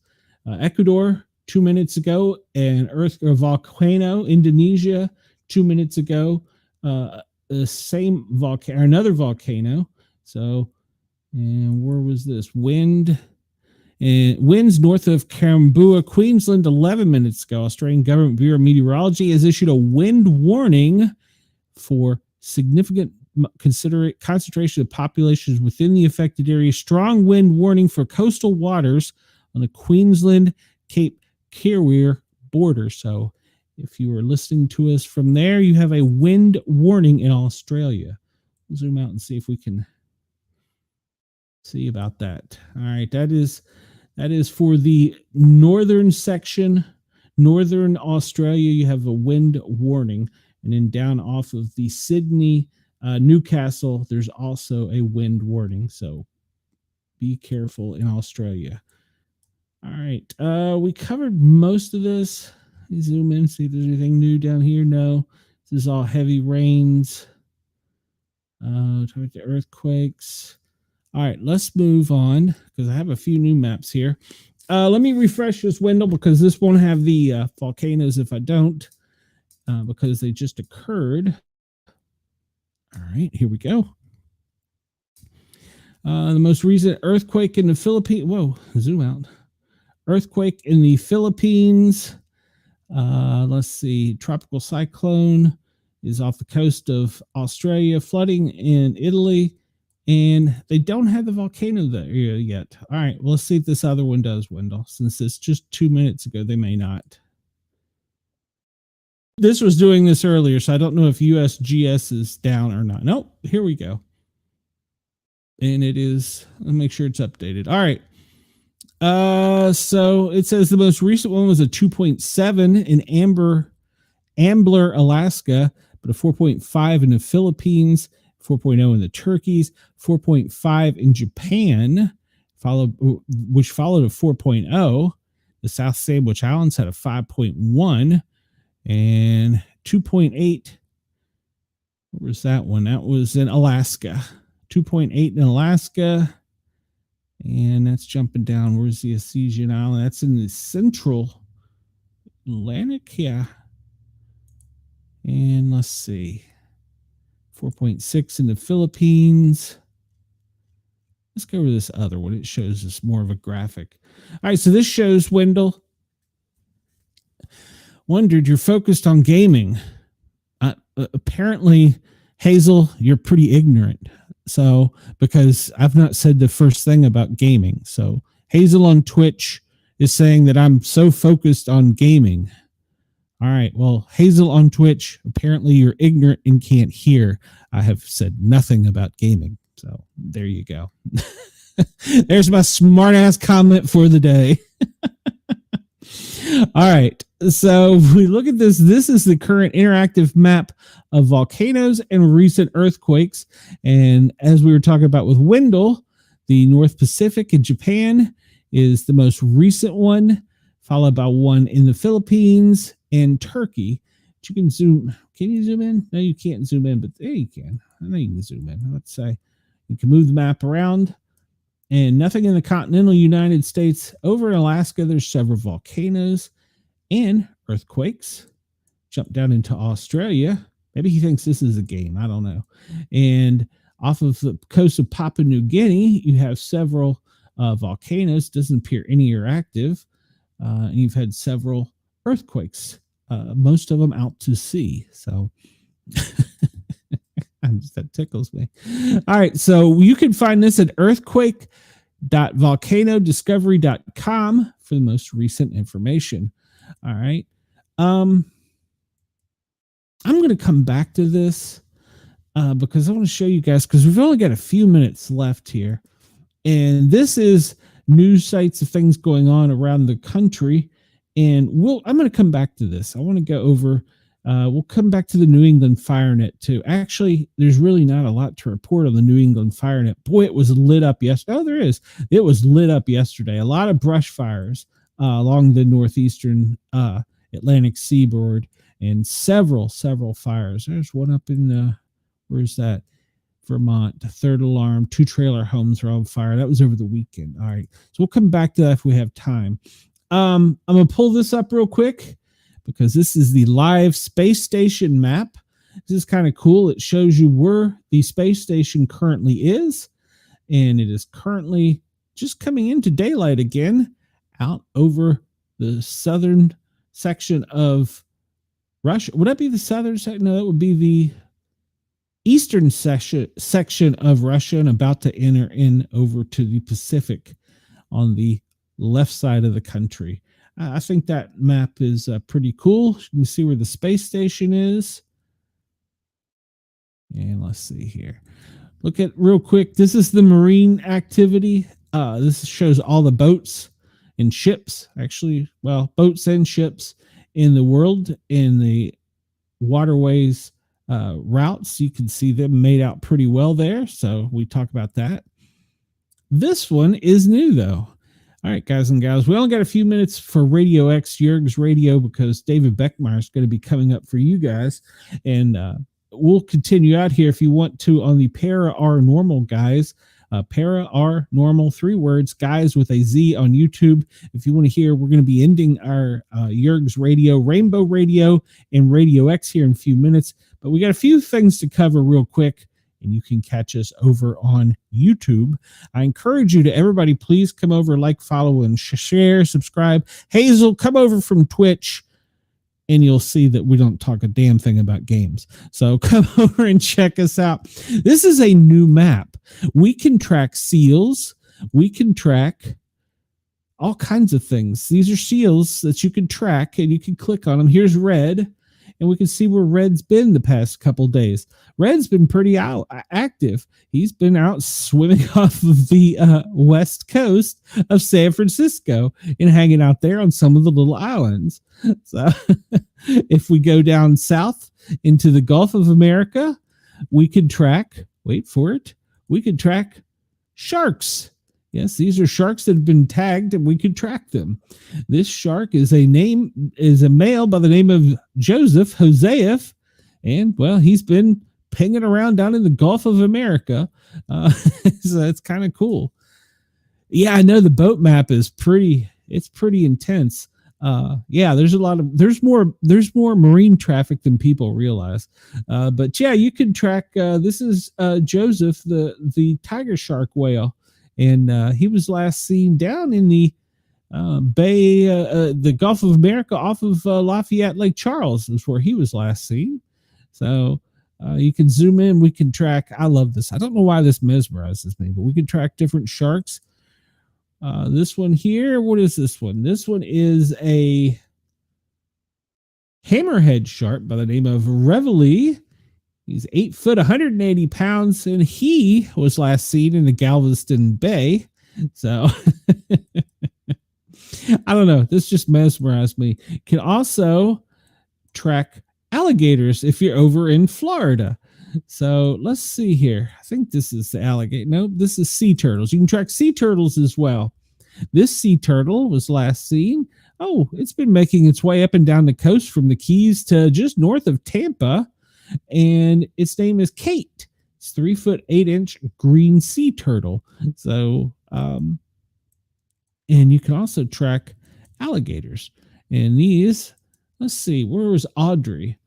Audrey is an 8 foot 8 inch alligator and was last seen in, where is this?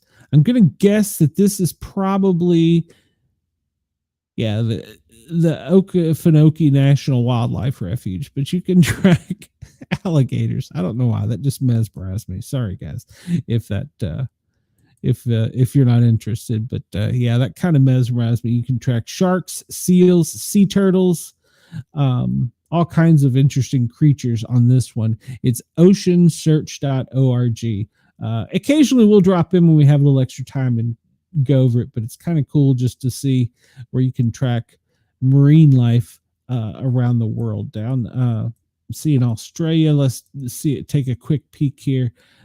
Down off of, there's 7 sharks down off of your coast, and let's just pick one. Quang, well, he's a 9 foot 79 inch. Ooh, 9 foot 79 inch. Wow, 75 inch. That's gonna be 79 inch. He's 9 foot long tiger shark, and he was last seen over on your western coast. That's kind of cool that you can see that. So do you see a shark in freshwater? No, but there was a shark reported in a pool in Florida to local police departments.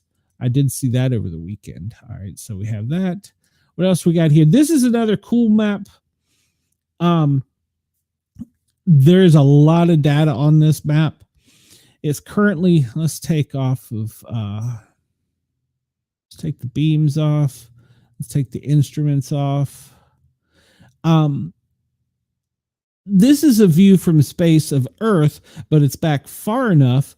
And this is in Platforms, Leo Labs visualizations. You can see the satellites in space.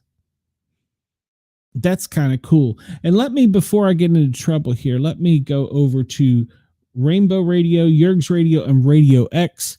And we will close out with you for the day, encouraging you to come over and like, follow, share, and subscribe the Paranormal Guys with a Z over on YouTube, and come over here and listen to the last few minutes of us. You can join Wendell, Chris, and everyone else in the chat and have a good time. Everybody have a good day in Australia. It's good morning to most of you.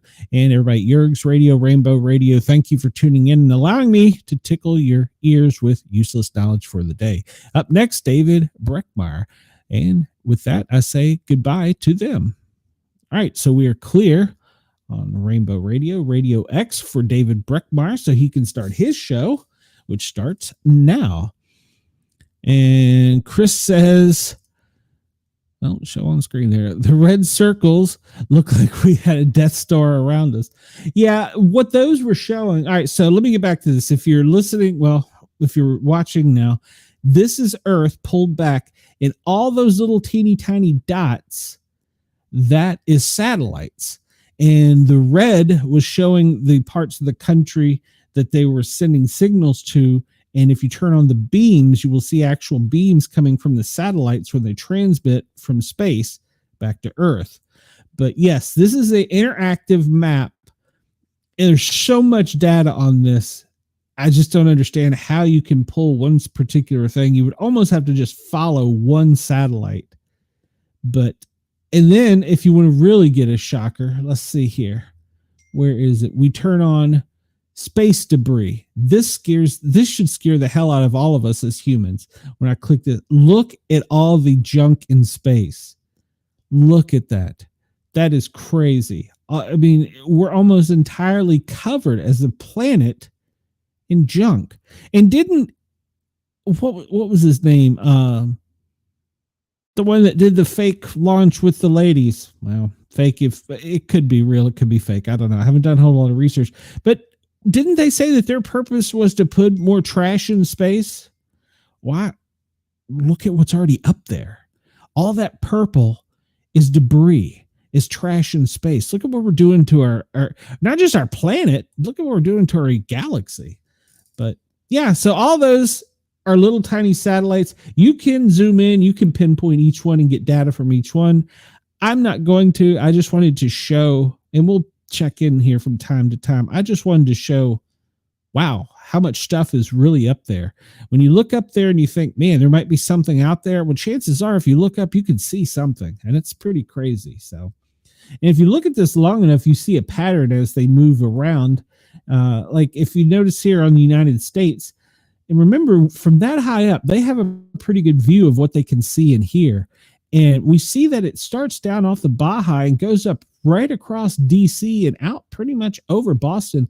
So if you look at that trail, that's probably communication satellites, either for us, good guys, or for bad guys. So yeah, it's pretty crazy. Let's see. I'll show you Wendell. I'll show you this.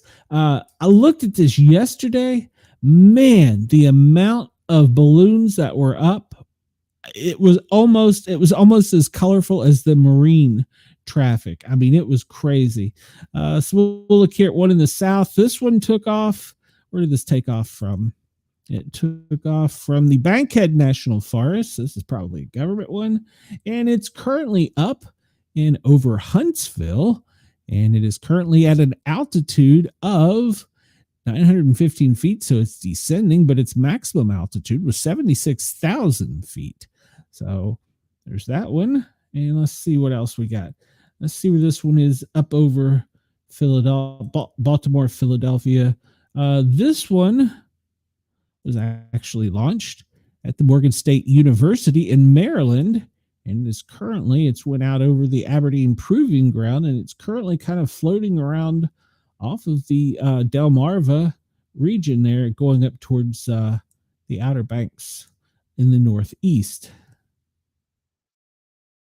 How do we launch? That's, Wendell, that's a very good question. How do we launch anything into space without hitting something? I mean, I know we were zoomed out, and that's a really small map for a large area, but I agree. How do you launch something without hitting something? I mean, that's crazy. So, all right. So this balloon was launched from the Southern Great Plains. It doesn't really say where. I'm gonna maybe a college campus. I don't know. And it is currently at 5,357 feet. and it had a maximum altitude of 87,864. These could be weather balloons. These could be amateur radio balloons. These could be balloons put out by our government. You never know. Like, for instance, this one comes out of the Yuma test range.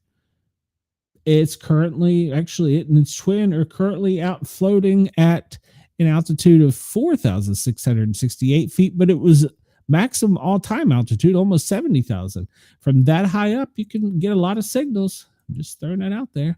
There's two of them launched from there. The other one is currently at 10,000. Nope, I'm sorry. It's at 4,425 feet. It only made it to 67,000 feet. But at that altitude, you can get a lot of stuff. There's stuff going on right down here in this section of the country. So who knows what kind of signals they're getting? All kinds of stuff. We look real quick because I don't want to keep you guys and gals. Nothing major, significant. They call it meteorological events. Pretty much just turbulence across the section of the country we talked about, from up around Toronto, Buffalo, down into the Gulf of America. You can expect a little turbulence. Wendell, they do have this zoned off for space operations off of Cape Canaveral. I don't know if they launched today, but they're expecting to launch. I believe it's a SpaceX refuel. There's some security ones further up that they have to seal the area off. I don't know why. That's a Jacksonville coast. And we talked about last week, they've lifted all of the things out on the Atlantic side of Florida and in the Gulf of America. So there have been some things going on there, and I often wondered if there was some type of craft we were watching. We see the typical ones around Washington, D.C. I'm sorry, that's not Washington. That's Washington, D.C. This is, where is this? This is Charleston. And it's a special operating area off of Cherry Point, South Carolina, Charleston, I guess. And then, of course, we have down in Mar-a-Lago where the president's residence is. That's a special secure area. And some type of hazards down here along near the Keys. Wonder what that's about. Let's see if it'll tell us anything. Beginning provided. Oh, for firefighting. Okay, so that's for firefighting. All right. Very good. And let's see. That's about it for Sky Vector. We'll scan up. Let's see if there's any space operations going on in Alaska. They always kind of slip out. Security up here. It doesn't really say why. We'll see if it'll give us a reason. Temporary flight restrictions for special security reasons. They don't say why. But up in Alaska. All right. And zoom out. There's no space off of the West Coast. Is that right there? Security, special security. Oh, that's probably the test range down at Yuma. Since it's that shape, I'm going to guess that's probably for flight restrictions, special security in New Mexico. So something's going to be traveling laterally across New Mexico. All right. Just keep that in your eyes and ears. All right. So that's pretty much it, unless you have something else for me to look at. Chris says, when you only have a balloon with an 87,000 feet possibility hanging at 5,000, you aren't getting a good return on your investment. More government overspending. Well, it depends what they wanted to pick up while while they were down there. Oh, wait a minute. What is this one? Is this down off of Puerto Rico to provide safe environments for ordnance disposal? Okay, that's down off of San Juan for ordnance disposal. Special security for most of Puerto Rico. Okay. All right. So now you know. I was thinking that was down off of Guantanamo Bay. They had a flight restriction. And I don't see anything else besides for the meteorological events in the world. All right. We'll wrap it up here with you guys. I don't think this is the FAA's map. Don't see anything too new down in Texas and New Mexico. Let's see. Restriction airspace and for some type of experiment. Okay. It doesn't really say why. All right. So that's down along the Texas-Mexico border of La Crucia. So some kind of special testing. All right. Don't know why, but it's going on down there. And then we see the same thing off of Titusville with space operations. And this is a new map I wanted to show you guys and gals. This is a live bird migration map. It's updated. I think it's updated every 20 minutes or something like that. And it shows you the bird migration. And apparently at some point in time over the night, there was a migration of almost 200 million, well, over 200 million birds were in flight at one point in time, coming from the south, going to the north. And I did not know that we had a map for bird migration, but there you go. The yellow line is the daylight sunset line going across the continental United States. But that is a bird migration map. I did not know that was a thing. I thought that was pretty cool. So there you go. One point in time, 200 million birds were aloft coming from the south going north. Man, you just don't, between the balloons, the birds, the space junk, you never know what's above your head. This is a new one I found. I kind of like this one. It's not as in real time, but it's more precise with a live cyber threat map.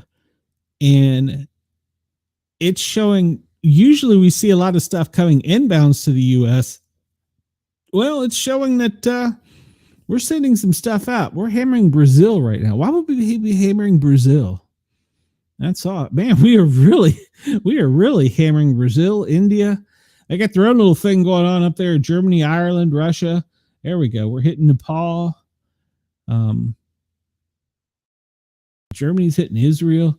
Yeah, well, all these are, the red is malware, purple is phishing, and yellow is exploiting. And I don't know what they mean by exploiting, but I'm assuming that they're trying to target things in the top targeted industries of the day are education, government, and telecommunications. So the top malware is mobile phishing and worms. And top targeted countries, Nepal, Ethiopia, Indonesia, Vietnam, and Morocco. It's usually us.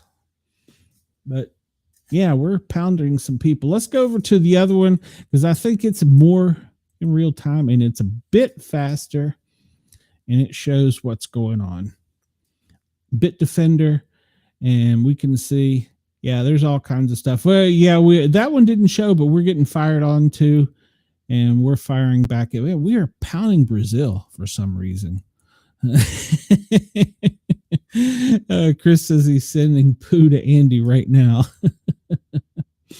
But yeah, that's our Bitdefender map for the day. You can see looks like Asia is pounding the United States, and it looks like maybe Russia is sending signals to the United States. And the red on this is attack, infections is yellow, and white is spam. And the last map of the day, get minimized. The last map of the day, and I'll let y'all go. This is the global air traffic, and this is overhead. Wendell, your question is about hitting something in space. How in the heck do you not hit something in non-space? I mean, just looking at the continental United States, how many flights are up right now at one point in time? This comes to us from airplanes.live. I like to take it out, and let's just see what the military is doing and zoom in. And you can see, let's see, lots of military's movements from the west to the east to the west. And I was going to see if we can catch a refueler up.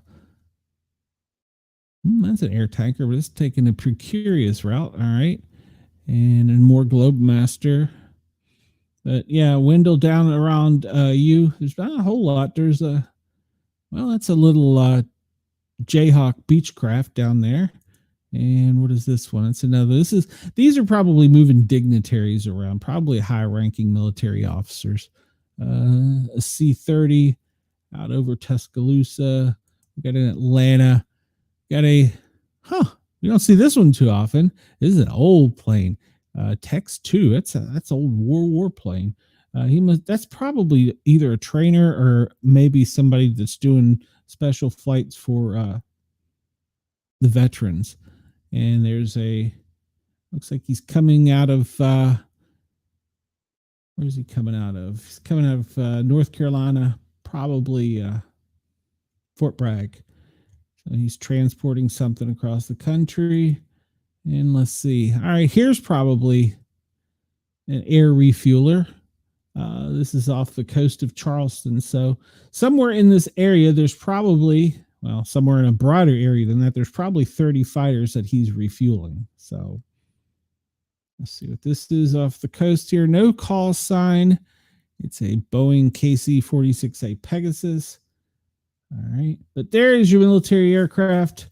I'm not going to be like some of the sites that say, hey, look, here's a, the death plane is up, or the doomsday plane. Actually, I think, is that the doomsday plane there?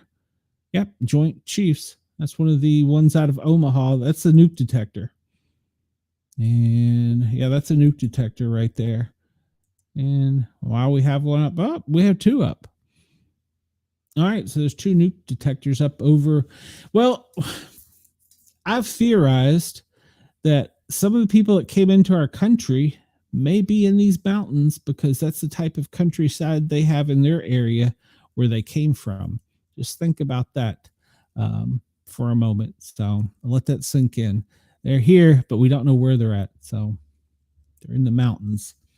All right, guys and gals, I'm going to let you go. I've held you over a few extra minutes. Unless we have some questions, comments, or queries, I'm going to let you guys get out of here, and we'll get show on screen. Yes, show me.